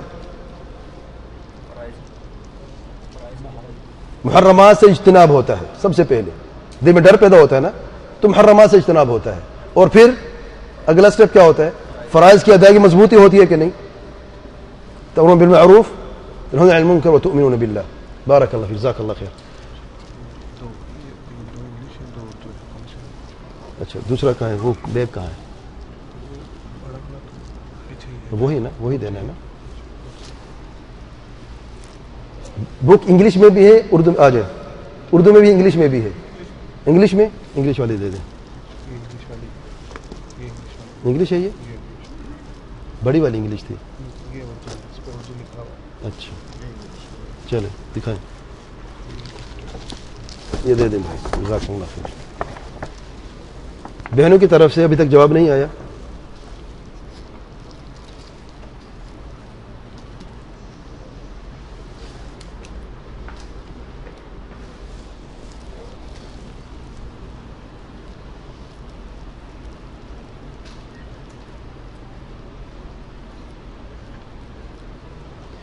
دوسرا سوال،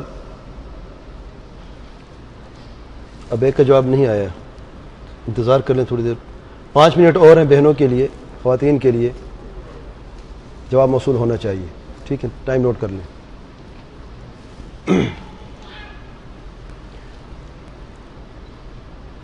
آپ لوگوں سے دوسرا سوال،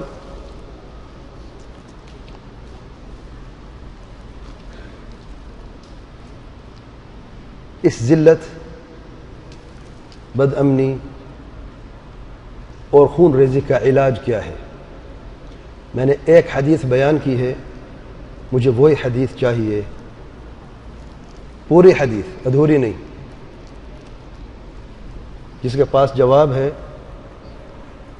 ماشاءاللہ بیٹا آپ بتا سکتے ہیں. وہ پیچھے پیچھے پیچھے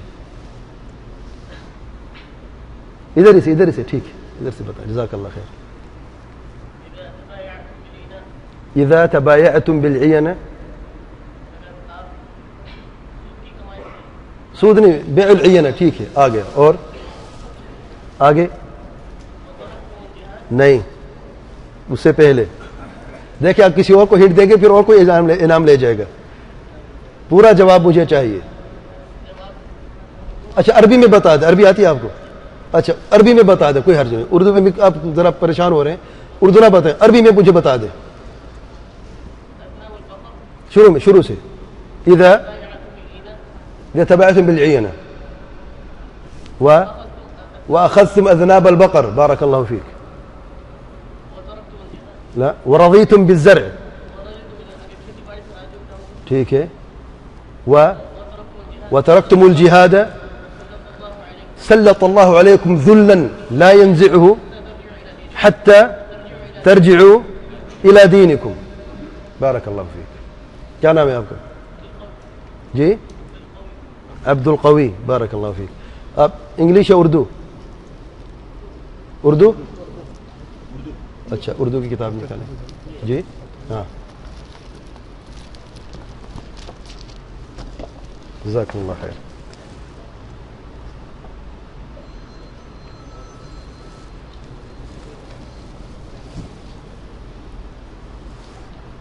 بہنوں سے دوسرا سوال نوٹ کر لیں. بہنوں سے دوسرا سوال، خواتین سے. آج جو شریعت موجود ہے اس کی کتنی قسمیں ہیں اور کیا ہیں؟ آج اس وقت جو شریعت موجود ہے اس کی کتنی قسمیں ہیں اور کیا ہے؟ آسان سوال ہے نا؟ الحمدللہ. نہیں، یہ آپ لوگوں کے لیے نہیں ہے سوال.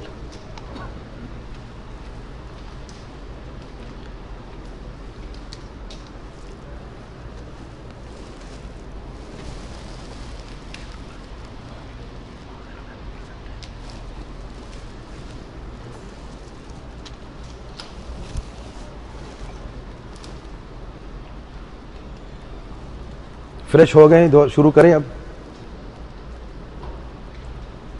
یا ابھی اور فریش ہونا ہے تھوڑی دیر؟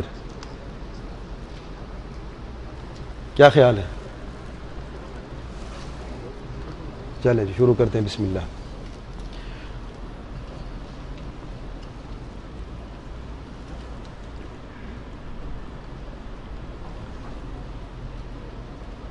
کافروں کے مصنوعات سے بائیکاٹ کرنے کا مسئلہ، کیا یہ بھی حل ہے؟ کیا یہ بھی علاج ہے؟ آئیے دیکھتے ہیں. اس سے پہلے کہ میں اس مسئلے کو بیان کروں، ایک قصہ مختصر سا بیان کرتا ہوں اس بائیکاٹ کے مسئلے کے تعلق سے.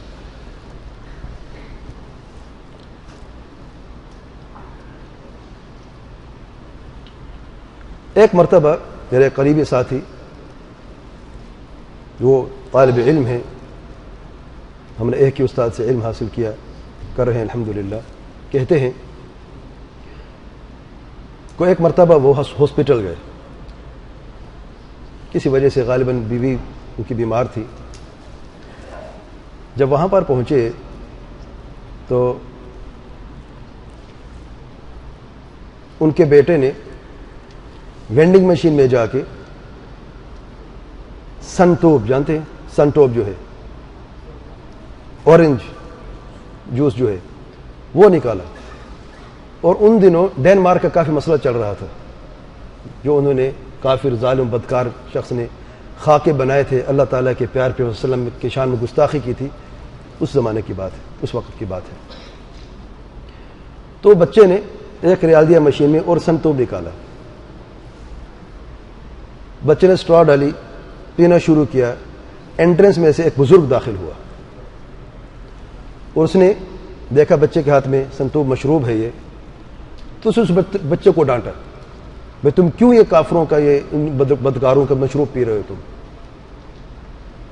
بچوں کو ڈانٹ رہا تھا کہ اس کا والد آ پہنچا، بچے کا جو دوست ہے. اس نے دیکھا کہ یہ بزرگ، یہ شخص جو بچوں کو ڈانٹ رہا ہے، تو اس نے یہ سمجھا کہ بچے سے کوئی غلطی ہوئی. تو اس نے بچے سے پوچھا بیٹا خیریت تو کیا بات ہوئی ہے؟ تو اس بزرگ نے جب یہ دیکھا کہ داڑھی والا شخص ہے، اس کی ثوب بھی ٹخنوں سے اوپر ہے اور ظاہر علامات الصلاح اس کے اوپر ہے، تو بچوں کو چھوڑ کے باپ پر ٹوٹ پڑا کہ تمہیں تربیت کرنی نہیں آتی، تمہیں شرم نہیں آتی. اس نے کہا بات کیا ہے؟ اس نے کہا تمہارے بچے کے ہاتھ میں دیکھ رہا ہو کیا ہے، کیوں اس نے خریدا ہے، اس سے بائیکاٹ کرنا چاہیے. کیا تمہارے اندر غیرت نہیں، حمیت نہیں، کیا آپ سے تم محبت نہیں کرتے ہو، بچوں کی تربیت نہیں دیتے ہو؟ تو اس نے سمجھایا بھائی چھوٹا بچہ ہے اور ویسے بھی اس کا اعلان نہیں ہوا حکومت کی طرف سے، بک رہا ہے مارکیٹ، بچے نے خرید لیا ہے. میں ذاتی طور پر پسند نہیں کرتا ہوں، الگ بات ہے، تو بچے نے لیا. تو اور غصے میں آیا وہ شخص. اس نے کہا حقیقت تو یہ ہے کہ تم آپ سے سچ محبت کرتے نہیں ہو، تمہارے دل میں محبت ہے ہی نہیں، غیرت نہیں تمہارے دل میں. تو اسے بھی غصہ آئے گا، تو اللہ کو آپ کو ہدایت دی، کیسی بات کر رہے ہو؟ تم نے میرے دل کو چیر کے دیکھا میری محبت ہے یا نہیں ہے؟ میرا معاملہ میں رب کا معاملہ ہے، تم کیوں کہہ رہے ہو؟ کچھ جھگڑا ہوا، پھر بات وہاں تک نکلی، حکومت تک گئی. حکومت کیوں نہیں روکتی ہے؟ پھر حکمران تک بات پہنچی، پھر مشکل سے معاملہ ختم ہوا اور بات ختم ہوئی. کہاں سے ابتدا ہوئی تھی؟ ایک مشروب سے انتہا بغض، نفرت، بدگمانی، دل میں کینہ، اور حکمران تک بات پہنچ گئی کہ حکومت بری ہے اور حکومت کے خلاف باتیں. الغرض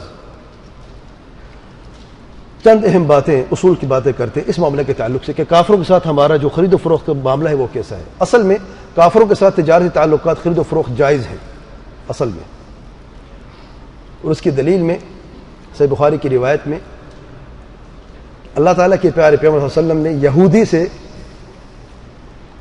کھانے کی اشیاء خریدی تھیں ادھار پر، اور اپنے ذرہ جو ہے لوہے کی ذرہ جو ہے ڈھال جو ہے وہ گروی میں رکھی تھی۔ تو یہودیوں سے آپ صلی اللہ علیہ وسلم خریدتے تھے، مسلمان بھی خریدتے تھے، اور تجارت کا معاملہ اس وقت عام تھا۔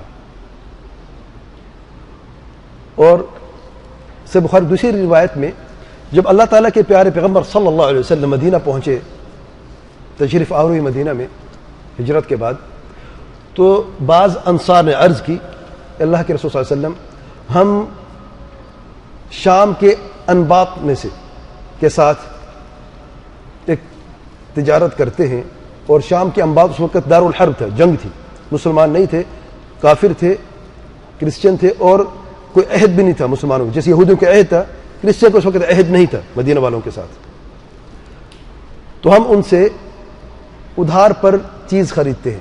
اچھا، سلف جان لیں، سلف کا مطلب ہے ایک خرید و فروخت میں ایک صورت یہ ہے کہ آپ نقدی معاملہ طے کرتے ہیں، نقد چیز خریدتے ہیں۔ دوسرا ادھار پہ کہ آپ پیسہ دے دیتے ہیں، چیز آپ چیز خرید لیتے ہیں، پیسہ بعد میں دیتے ہیں، ادھار ہے۔ اس کے برعکس سلف کیا ہوتا ہے، آپ پہلے پیسہ دے دیتے ہیں، بعد میں آپ چیز لیتے ہیں، الٹا۔ تو بعض انصار نے عرض کی اللہ کے رسول صلی اللہ علیہ وسلم ہم شام کے انباط آتے ہیں، ان سے ہم جب تجارت کرتے ہیں تو اس کا طریقہ یہ ہے ہم ان کو پیسہ پہلے دے دیتے ہیں، بعد میں وہ چیز ہمیں پہنچا دیتے ہیں۔ اللہ تعالیٰ کے پیارے پیغمبر صلی اللہ علیہ وسلم نے فرمایا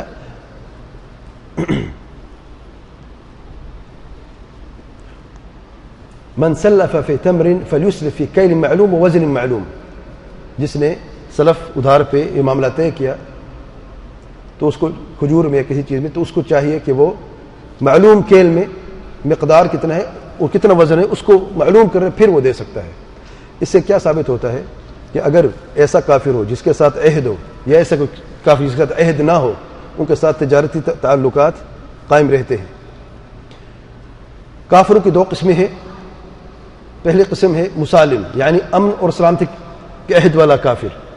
اس کی دلیل سورہ ممتحنہ نمبر 8 میں اللہ تعالیٰ فرماتے ہیں لا ينهاكم الله عن الذين لم يقاتلوكم في الدين ولم يخرجوكم من دياركم ان تبرهم وتقسطوا اليهم ان الله يحب المقسطين۔ اللہ تعالیٰ تمہیں ان لوگوں سے منع نہیں کرتا، ان کافروں سے منع نہیں کرتا جو کافر تمہارے خلاف قتال جنگ نہیں کرتے دین میں، اور تمہیں تمہارے گھروں سے نہیں نکالتے کہ تم ان کے ساتھ بر سے بھلائی سے پیش آؤ اور انصاف سے پیش آؤ، بے شک اللہ تعالیٰ انصاف کرنے والوں کو پسند کرتا ہے۔ دوسری قسم ہے محارب، جنگ پہ اترنے والا کافر۔ اس قسم کی دلیل سورہ ممتحنہ آیت نمبر 9 میں، اس کے بعد والی آیت میں انما ینہاکم اللہ تعالیٰ صرف تمہیں منع کرتا ہے ان کافروں سے ان الذین قاتلوکم فی الدین، جو دین میں تمہارے دشمن ہیں، جنگ کرتے ہیں، قتال کرتے ہیں، واخرجوکم من دیارکم، تمہیں گھروں سے بھی نکال دیتے ہیں، وظاہروا علی اخراجکم، اور تمہارے نکالنے میں دوسروں کی مدد بھی کرتے ہیں، ان تولہم، ان سے تم محبت دوستی نہ رکھو، ومن یتولہم فاولئک هم الظالمون، جو ان سے دوستی رکھتا ہے تو وہ بے شک ظالم ہے۔ کافروں کے ساتھ تجارت کے دو طریقے ہیں۔ پہلا طریقہ ہے براہ راست کہ کوئی شخص کافر سے، کوئی تاجر مسلمان کافر سے کوئی چیز خریدتا ہے، اس ملک سے پھر آ کے یہاں پہ بیچتا ہے، براہ راست خرید و فروخت۔ دوسرا طریقہ ایجنسی کے ذریعے کہ وہ کافر سے ایجنسی لے لیتا ہے، پھر کافر کو بھی اس کا فائدہ ملتا رہتا ہے۔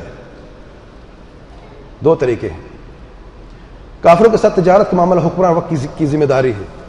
کافروں کے ساتھ تجارت کا معاملہ ہونا چاہیے یا نہیں ہونا چاہیے، یہ حربی کافر ہے یا یہ مسالم کافر ہے، یہ سارے کا سارا معاملہ کس کی ذمہ داری ہے؟ حکمران وقت کی ذمہ داری ہے۔ اس کی دلیل کیا ہے؟ ثمامہ بن اثال کا قصہ صحیح بخاری میں، یہ بڑا پیارا قصہ ہے۔ ایک مرتبہ اللہ تعالیٰ کے پیارے پیغمبر صلی اللہ علیہ وسلم نے بعض صحابہ کو بھیجا یمامہ کی طرف تو وہاں سے ان لوگوں نے ایک شخص کو قیدی بنا کر وہاں سے لے کے آئے اور مسجد نبوی کے پلر سے اسے باندھ لیا.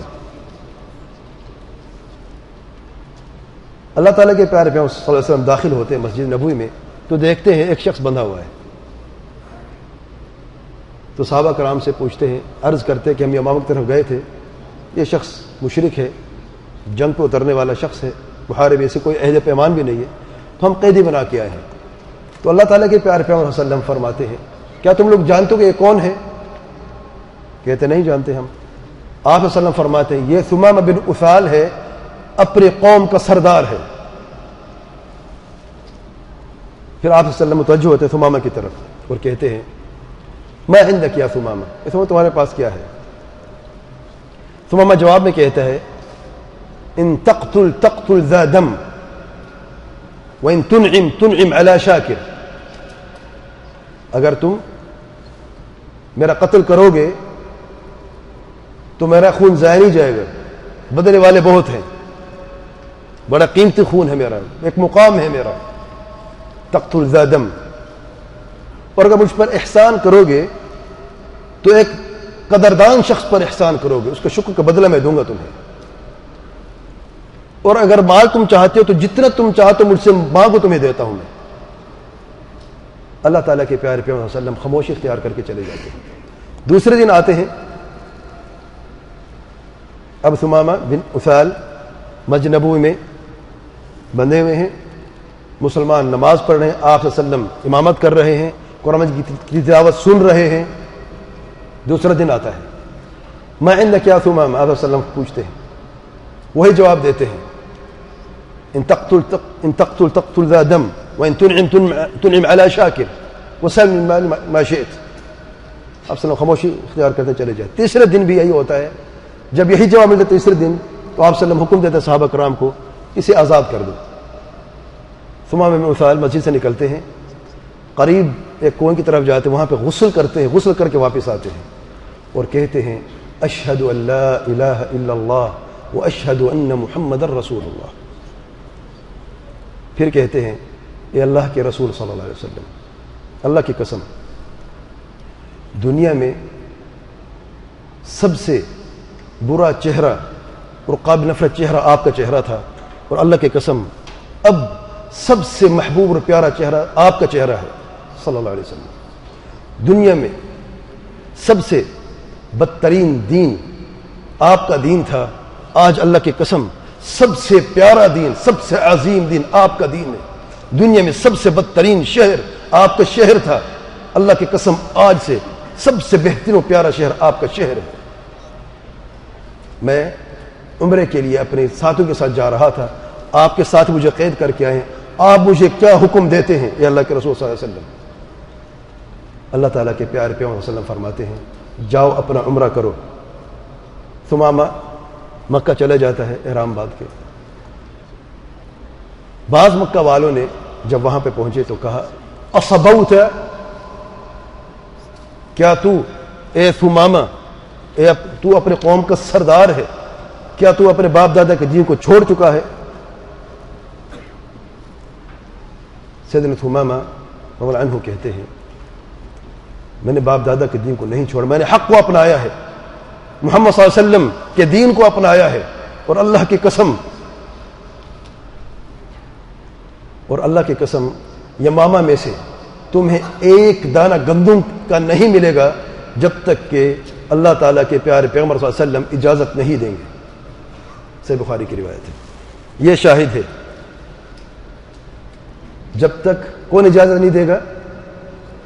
اللہ تعالیٰ کے پیارے پیغمبر صلی اللہ علیہ وسلم, کیونکہ ثمامہ بن اثال سردار بھی تھا اور گندم کا تاجر بھی تھا سب سے بڑا, اور مکہ والے آپ جانتے ہیں کہ کھیتی باڑی نہیں کرتے, زرخیز زمین نہیں ہے, تو گندم کے محتاج تھے. کہاں سے آتا تھا گندم؟ یمامہ سے آتا تھا. یمامہ سے کون بھیجتا تھا؟ ثمامہ بن اثال رضی اللہ عنہ. اب سیدنا ثمامہ فرماتے ہیں کہ اللہ کی قسم اس وقت تک میں تمہیں ایک دانہ گندم کا نہیں دوں گا جب تک کہ آپ صلی اللہ علیہ وسلم اجازت نہیں دیں گے. اور پھر جب گندم رکی تو یہی دوڑے آپ صلی اللہ علیہ وسلم کی خدمت میں حاضر ہوئے مشرکین اور کہا کہ اے اللہ کے رسول صلی اللہ علیہ وسلم ہم تو تمہارے رشتہ دار ہیں، دیکھو ثمامہ نے کیا کیا ہے۔ پھر آپ صلی اللہ علیہ وسلم نے حکم دیا ثمامہ کو کہ اے ثمامہ ان کا گندم مت روکو۔ سبحان اللہ۔ تو اس سے کیا ثابت ہوتا ہے کہ کافروں کے ساتھ تجارتی تعلقات کا معاملہ کس کی ذمہ داری ہے؟ کیونکہ آپ صلی اللہ علیہ وسلم رسول بھی ہیں، نبی بھی ہیں، اور اس وقت کے حاکم بھی ہیں۔ کافر مصنوعات کے بائیکاٹ کے دو طریقے ہیں۔ پہلا طریقہ ہے انفرادی طور پر، میں انفرادی طور پر، آپ انفرادی طور پر، میری مرضی، میری پسند، میں جو خریدوں جو نہ خریدوں۔ میں گاڑی کسی کمپنی کی پسند کرتا ہوں، آپ کسی اور کی پسند کرتے ہیں۔ میرے گھر کا جو ساز و سامان ہے میری اپنی مرضی کا ہے، میرے ہاتھ میں گھڑی میری اپنی مرضی کی ہے، آپ کی اپنی مرضی کی ہے، یہ چشمہ میری مرضی کا، آپ کی اپنی مرضی کا ہے۔ تو انفرادی سطح پر حکمران وقت کی اجازت ضروری نہیں ہوتی، یعنی حکمران کے آپ کو زبردستی کرتے کہ آپ وہ گاڑی خریدو وہ مت خریدو، اس کی کوئی یعنی اجازت کی ضرورت ہے نہیں۔ اور اسی طریقے سے بائیکاٹ کرنا بھی، میں اگر فلان چیز کافروں کی پسند نہیں کرتا ہوں اپنے لیول پر تو مجھے کوئی زبردستی نہیں کر سکتا۔ اگر میں کوکا کولا نہیں پیتا تو مجھے زبردستی کر کے کہہ سکتے پیو زبردستی؟ نہیں، میں نہیں پیتا، مجھے پسند نہیں ہے۔ اس کا کیا مطلب ہے کہ انفرادی سطح پر اگر کوئی شخص بائیکاٹ کرتا ہے تو اس کی مرضی ہے، کر سکتا ہے، لیکن اس کو عام کر دینا دوسری شکل اختیار کر دیتا ہے اجتماعی طور پر، کہ عام کر دینا، سب کو منع کرنا کہ کافر کی فلاں مصنوعات مت خریدو اور سب کو منع کر دو، میسج عام کر دو لوگوں میں، یہ اجتماعی صورت ہے اور اس کے لیے حکمران کی اجازت ضروری ہے، جیسا کہ حدیث میں میں نے ابھی بیان کیا۔ کیونکہ ثمامہ بن اثال نے ایک شخص تھا لیکن شہر مکہ تو سارے تھے، تو سب پہ اس کا ضرر ہوتا، تو اس لیے یہ اجتماعی مسئلہ آپ صلی اللہ علیہ وسلم نے ان کو منع کر دیا۔ پھر ایک اور سوال ہے، کیا ہم خود مختار ہیں یا خود محتاج ہیں؟ اپنے آپ سے پوچھیں، اپنے گریبان میں جھانک کر۔ اگر کافر مصنوعات سے بائیکاٹ کر لیتے ہیں، ہمارا گھر بھرا رہے گا جیسے ابھی بھرا، یا خالی ہو جائے گا؟ ہم جس گاڑی پہ آئے ہیں اس وقت اس پاک جگہ پر بیٹھے ہیں، کس مسلمان ملک کی گاڑی پر ہم آئے ہیں؟ کوئی ایک شخص کسی ایسی گاڑی پہ آیا ہے جو کسی مسلمان نے بنائی ہو؟ ایک بھی نہیں۔ میرے بھائی، ہم خود محتاج ہیں۔ جب خود مختار بنیں گے، سیدنا ثمامہ جیسی حالت ہوگی، ہماری طاقت ہمارے ہاتھ میں ہوگی، وہ ہمارے محتاج ہوں گے، ہمارے دشمن،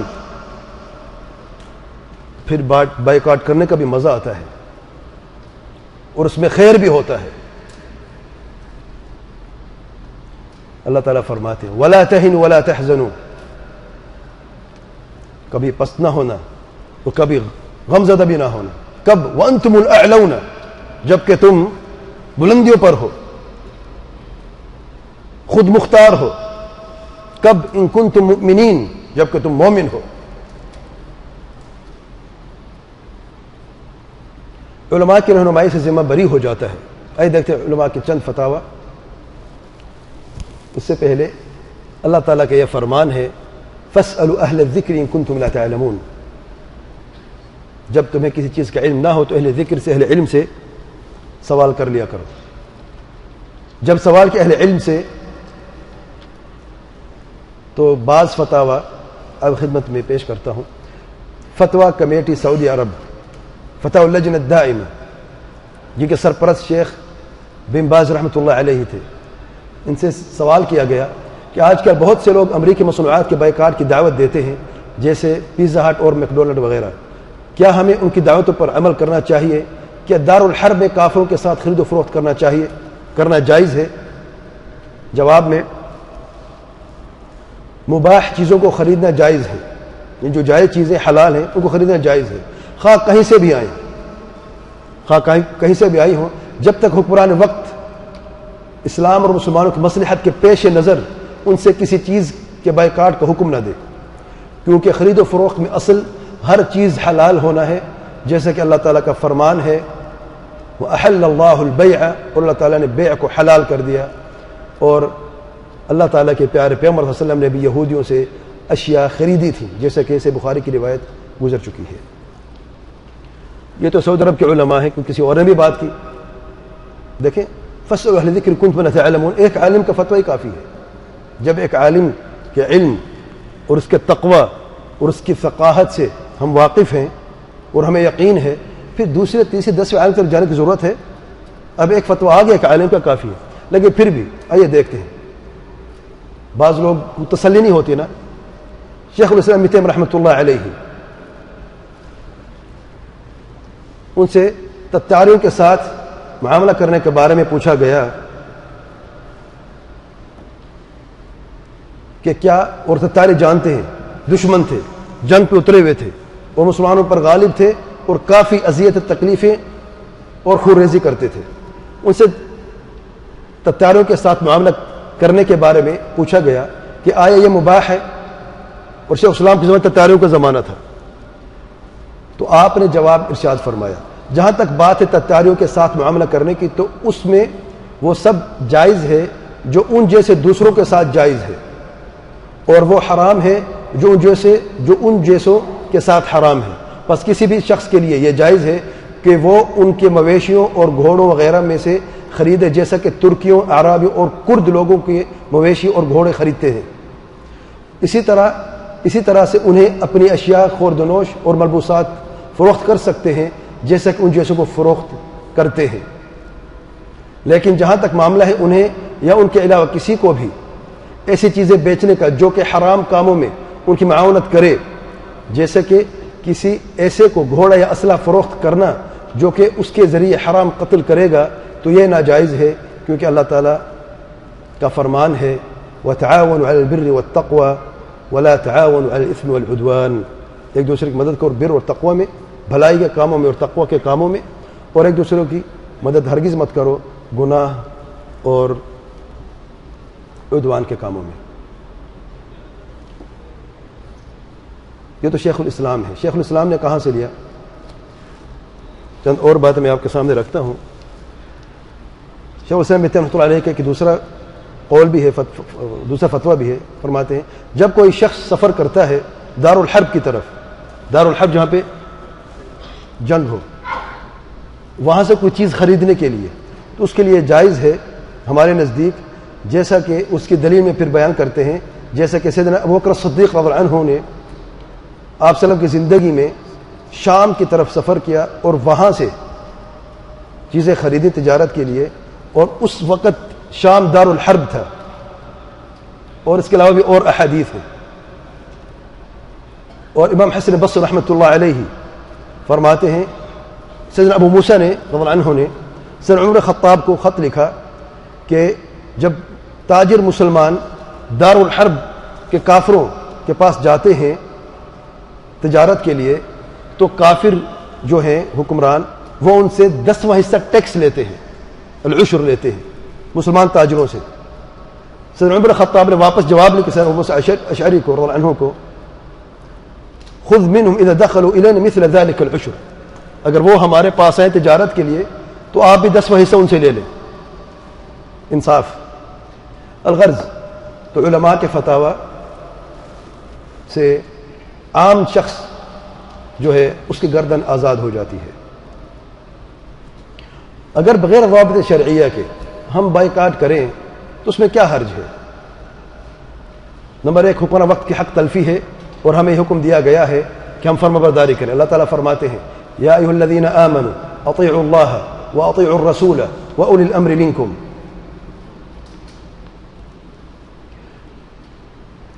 دوسری خرابی حکمران وقت کے خلاف بغاوت کا باعث یہ بات بن سکتی، جیسے میں نے قصے میں بھی بیان کیا تھا.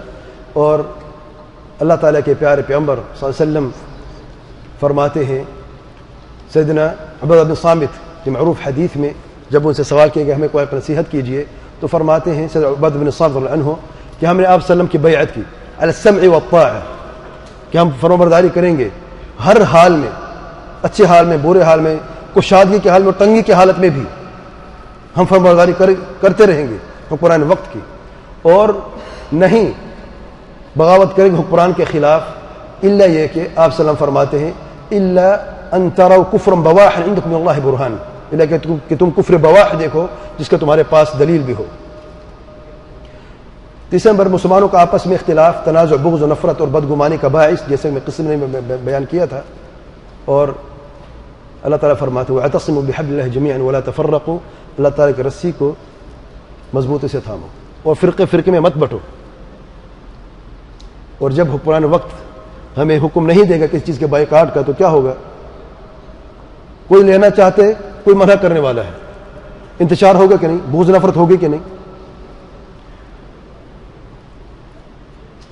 اللہ تعالیٰ فرماتے ہیں اطیعوا اللہ ورسولہ ولا تنازعوا فتفشلوا، فرمانبردار کو اللہ تعالیٰ کی اور اللہ تعالیٰ کے پیارے پیغمبر صلی اللہ علیہ وسلم کی، اور تنازع میں مت پڑو پھر تم ناکام ہو جاؤ۔ یا ایھا الذین آمنوا اجتنبوا کثیرا من الظن ان بعض الظن اثم، بدگمانی سے بچو، بعض بدگمانی جو ہے گناہ ہے۔ چوتھے نمبر پہ مسلمانوں کو بہت ساری چیزوں سے محرومی کا باعث ہے۔ اللہ تعالیٰ فرماتے ہیں قل من حرم زینت اللہ التی اخرج لعبادہ، کس نے حرام کی اللہ تعالیٰ کی زینت کو جو اور بندوں کے اللہ تعالیٰ نے بنائی ہے، نکالی، والطیبات من الرزق، اور رزق کے طیبات میں سے، قل هل للذین آمنوا فی الحیاۃ الدنیا خالصۃ یوم القیامہ، مومنوں کے لیے دنیا میں بھی ہے اور خالصۃ آخرت میں بھی ہے قیامت کے دن۔ کذالک نفصل الآیات لقوم یعلمون، اس طریقے سے ہم آیتیں کھول کھول کے بیان کرتے ہیں علم والوں کے لیے۔ مسلمان تاجوں کے لیے ضرر اور نقصان ہے، جو ایجنسی لے کے آتے ہیں یا تو تجارت کرتے ہیں ان کے ساتھ، اگر ہم بائیکاٹ مکمل کر دیتے ہیں کسی کافر ملک کے ساتھ تو نقصان صرف کافروں کو نہیں ہوگا بلکہ تاجروں کو بھی ہوگا جو ان کے ساتھ تجارت کرتے ہیں۔ اور آپ سے منع فرمایا ہے لا ضرر ولا ضرار، نہ نقصان کسی کو پہنچاؤ اور نہ خود نقصان اٹھاؤ۔ ان فیکٹری میں مسلمان مزدوروں کے لیے بھی بے روزگاری کا باعث ہے، وہی حدیث لا ضرر ولا ضرار، ان کو نقصان نہ پہنچاؤ۔ شریعت میں کوئی دلیل موجود نہیں کہ ان سے بائیکاٹ کیا جائے یا بائیکاٹ کرنے سے، اگرچہ دارالحرب بھی ہے، میں آیت اور حدیث اور سلف کے اقوال بیان کر چکا ہوں، دلیل موجود نہیں ہے کیونکہ بائیکاٹ کرنا بھی ایک حل ہے مسئلے کا، اور مسئلے کا حل نہیں تو پھر مسئلے کا حل کیا ہے؟ اگر مسئلہ کا حل بائیکاٹ نہیں ہے تو پھر مسئلہ کا حل کیا ہے؟ اللہ تعالیٰ فرماتے ہیں یا ایھا الذین آمنوا ان تنصروا اللہ ینصرکم ویثبت اقدامکم، اے ایمان والو اللہ تعالیٰ کے دین کی نصرت کرو گے، اللہ تعالیٰ تمہاری نصرت کرے گا، مدد کرے گا اور تمہیں ثابت قدمی بھی عطا کرے گا۔ دین کی نصرت یہ حل ہے۔ دوسری آیت میں اللہ تعالیٰ فرماتے ہیں ثم ننجی رسلنا، پھر ہم رسولوں کو نجات عطا فرمائیں گے، والذین آمنوا، اور ایمان والوں کو، کذالک، اسی طریقے سے، حقا علینا، ہمارے اوپر حق ہے، اللہ اکبر، ہمارے اوپر فرض ہے، ننجی المؤمنین، کے مومنوں کو ہم نجات عطا فرمائیں، انہیں ذلت سے، بد امنی سے، خون ریزی سے نجات دیں گے، ضرور دیں گے، لیکن کب دیں گے؟ جب ان تنصروا اللہ ینصرکم۔ اور پھر حدیث علاج میں نے بیان کیا تھا حتی ترجعوا الی دینکم، دین کی طرف واپسی ہی اصل علاج مسئلے کا حل ہے۔ بائیکاٹ ضرور کریں، کرنا چاہیے۔ کس چیز سے؟ سب سے پہلے شرک سے، بدعات اور خرافات سے، قتل و غارت سے، غلو سے، سود خوری سے، چغل خوری سے، غیبت سے، عہد شکنی سے، دھوکہ اور فریب سے، جھوٹ سے، نشے سے اور زناکاریوں بدکاریوں سے۔ ہمارے غلبے کا راز کیا ہے؟ ہم غالب تو ہوتے ہیں اور ہوئے بھی تھے اور اب بھی ہو سکتے ہیں۔ کیا ہمارا اسلحہ ہے؟ ہماری اسلحے کی طاقت ہے؟ ہمارا اصل غلبے کا راز کیا ہے؟ اللہ تعالیٰ فرماتے ہیں سورۃ آل عمران آیت نمبر 151 میں سنلقی فی قلوب الذین کفروا الرعب، ہم ان قریب کافروں کے دلوں میں رعب اور ڈر ڈال دیں گے، پھینک دیں گے۔ کیوں؟ بما اشرکوا باللہ، کیوں ڈر اور خوف کے دلوں میں اللہ تعالیٰ پیدا کر دے گا، ڈال دے گا؟ سبب کیا ہے؟ بما اشرکوا باللہ، کیونکہ انہوں نے شرک کیا اللہ تعالیٰ کے ساتھ۔ ما لم ينزل به سلطان، جس کی کوئی دلیل، کوئی سلطان نہیں ان کے پاس۔ ومأواہم النار، آگ ان کا ٹھکانہ ہے۔ وبئس مثوى الظالمین، اس ظالموں کو بدترین ٹھکانہ ہے۔ غلبے کا راز کیا ہے ہمارا؟ ہماری طاقت نہیں ہے میرے بھائیوں، ایمان کی مضبوطی ہمارے دلوں میں ہوتی ہے، اس کا اثر ہمارے جسم پہ ہوتا ہے، فرما برداری کا سر جھک جاتا ہے قال اللہ وقال رسول وسلم کے سامنے، اس کا اثر کافروں پہ کیا ہوتا ہے؟ ان کے دلوں میں رعب پیدا کر دیتے اللہ تعالیٰ۔ آپ قرآن مجید میں دیکھ لیں، جنگ بدر میں غلبے کا راز یہی ہے، جنگ احد میں آخر نتیجہ غلبہ تھا یہی ہے، جنگ احزاب میں یہی، جنگ بنو قریظہ میں یہی ہے، سنلقی فی قلوب الذین کفروا الرعب، یہی ہے۔ اور امام بخاری باب باندھتے ہیں، باب قول نبی صلی اللہ علیہ وسلم نصرت بالرعب مسیرۃ شہر، آپ صلی اللہ علیہ وسلم فرماتے مجھے 5 چیزیں عطا کی گئیں، اس سے پہلے کسی نبی کو نہیں عطا کی گئی۔ ان میں سے ایک چیز کا ذکر کیا کہ 1 مہینے کے فاصلے پر مجھے کامیابی نصرت عطا کی گئی، 1 مہینے کے فاصلے پر۔ کیسے؟ کہ کافروں کے دل میں اللہ تعالیٰ رعب پیدا کر دیتا ہے جب آپ صلی اللہ علیہ وسلم کافروں سے 1 مہینے کے فاصلے پر ہوتے ہیں، وہ ڈر کے مارے کمزور ہو جاتے ہیں اور آپ صلی اللہ علیہ وسلم غالب ہو جاتے ہیں۔ اور پھر اس آیت کو بیان کیا امام بخاری رحمۃ اللہ علیہ نے، سنلقی فی قلوب الذین کفروا الرعب بما اشرکوا باللہ، اسے سیدنا جابر نے روایت کیا۔ آخر میں ایک خوشخبری ہے، خوشخبری کیا ہے؟ اللہ تعالیٰ کے پیارے پیغمبر صلی اللہ علیہ وسلم فرماتے ہیں اس وقت تک قیامت نہیں آئے گی جب تک کہ مسلمان یہودیوں سے قتال نہیں کریں گے، جنگ نہیں کریں گے، مسلمان یہودیوں کا قتل عام کریں گے، یہاں تک کہ یہودی بھاگتا پھرے گا، چھپتا پھرے گا پتھروں کے پیچھے اور درختوں کے پیچھے، اور پتھر یا درخت یہ کہے گا، پتھر درخت بولیں گے یا مسلم، اے مسلمان، یا عبداللہ، اے اللہ کے بندے، ھذا یہودی، یہ یہودی ہے، خلفی میرے پیچھے چھپا ہوا ہے، فتعال فاقتلہ، آؤ اسے قتل کرو۔ اللہ کی قسم یہ وقت آنے والا ہے، یہ پتھر درخت بھی بولیں گے، لیکن ہمارے لیے غثاء کا غثاء السیل کے لیے الا الغرقد، سوائے ایک درخت کے، فإنه من شجر اليہود، یہودوں کے درختوں میں سے ہیں۔ آج اب غور کریں، دیکھیں، گوگل سرچ پہ بھی دیکھ لیں آپ، آج یہودی سب سے زیادہ اسی درخت کو اگوا رہے ہیں۔ یہ یہودی جو ہیں آج اسرائیل میں اپنی جگہ پہ، وہاں پہ فلسطین میں اسی درخت کو زیادہ تر اس وقت سے اس کی کاشتکاری کر رہے ہیں۔ عجب بات ہے میرے بھائیو، ان کو یقین ہے اس حدیث پر، اور پتہ نہیں ہمیں شک ہے، پتہ نہیں کیا ہے، اللہ اعلم۔ وہ آج اس درخت کو زیادہ اگا رہے ہیں تاکہ ہم چھپیں تو ہم مسلمان سے بچ سکیں۔ یہ واحد درخت ہے جو بولے گا نہیں، جو یہودیوں کے سپورٹر ہے، باقی دنیا کے سارے درخت، سارے پتھر بولیں گے، اے مسلمان، اے اللہ تعالیٰ کے بندے۔ جانتے کب بولے گا پتھر؟ جب ہم صحیح مسلمان بنیں گے، جب ہم سب صحیح اللہ کے بندے بنیں گے۔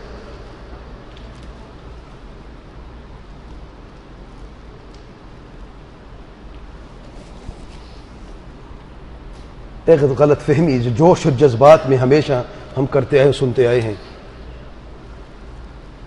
ہمارا قتل عام ہو رہا ہے، خون ریزی ہو رہا ہے، بدامنی عام ہو گئی ہے، ہمارا ہم سے مال چھینا جا رہا ہے، زمین چھینے جا رہی ہے، ہماری عزتیں پامال ہو رہی ہیں، ہمارے بچوں قتل عام ہو رہا ہے۔ کیا ہم خاموشی سے صرف تماشا دیکھتے رہیں، انتظار کرتے رہے اس وقت کا؟ اللہ تعالیٰ فرماتے ہیں اپنے پیارے پیغمبر صلی اللہ علیہ وسلم کو، فاصبر، صبر کرو، ان وعد اللہ حق، اللہ تعالیٰ کا وعدہ سچا ہے۔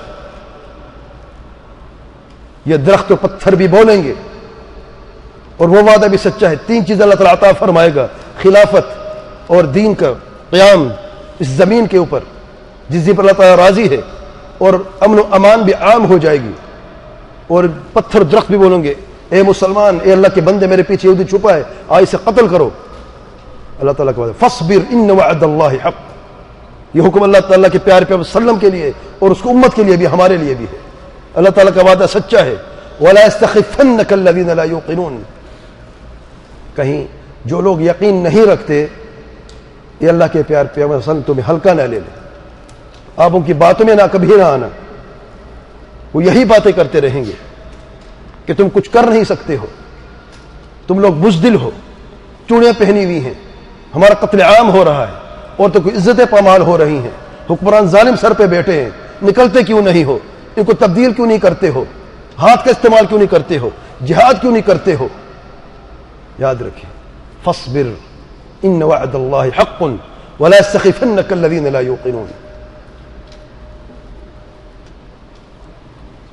وجزاکم اللہ خیرا.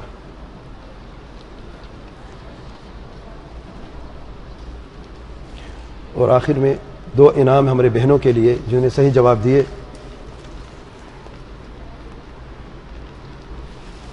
زینب الاسلام پہلے سوال کے جواب صحیح دیا،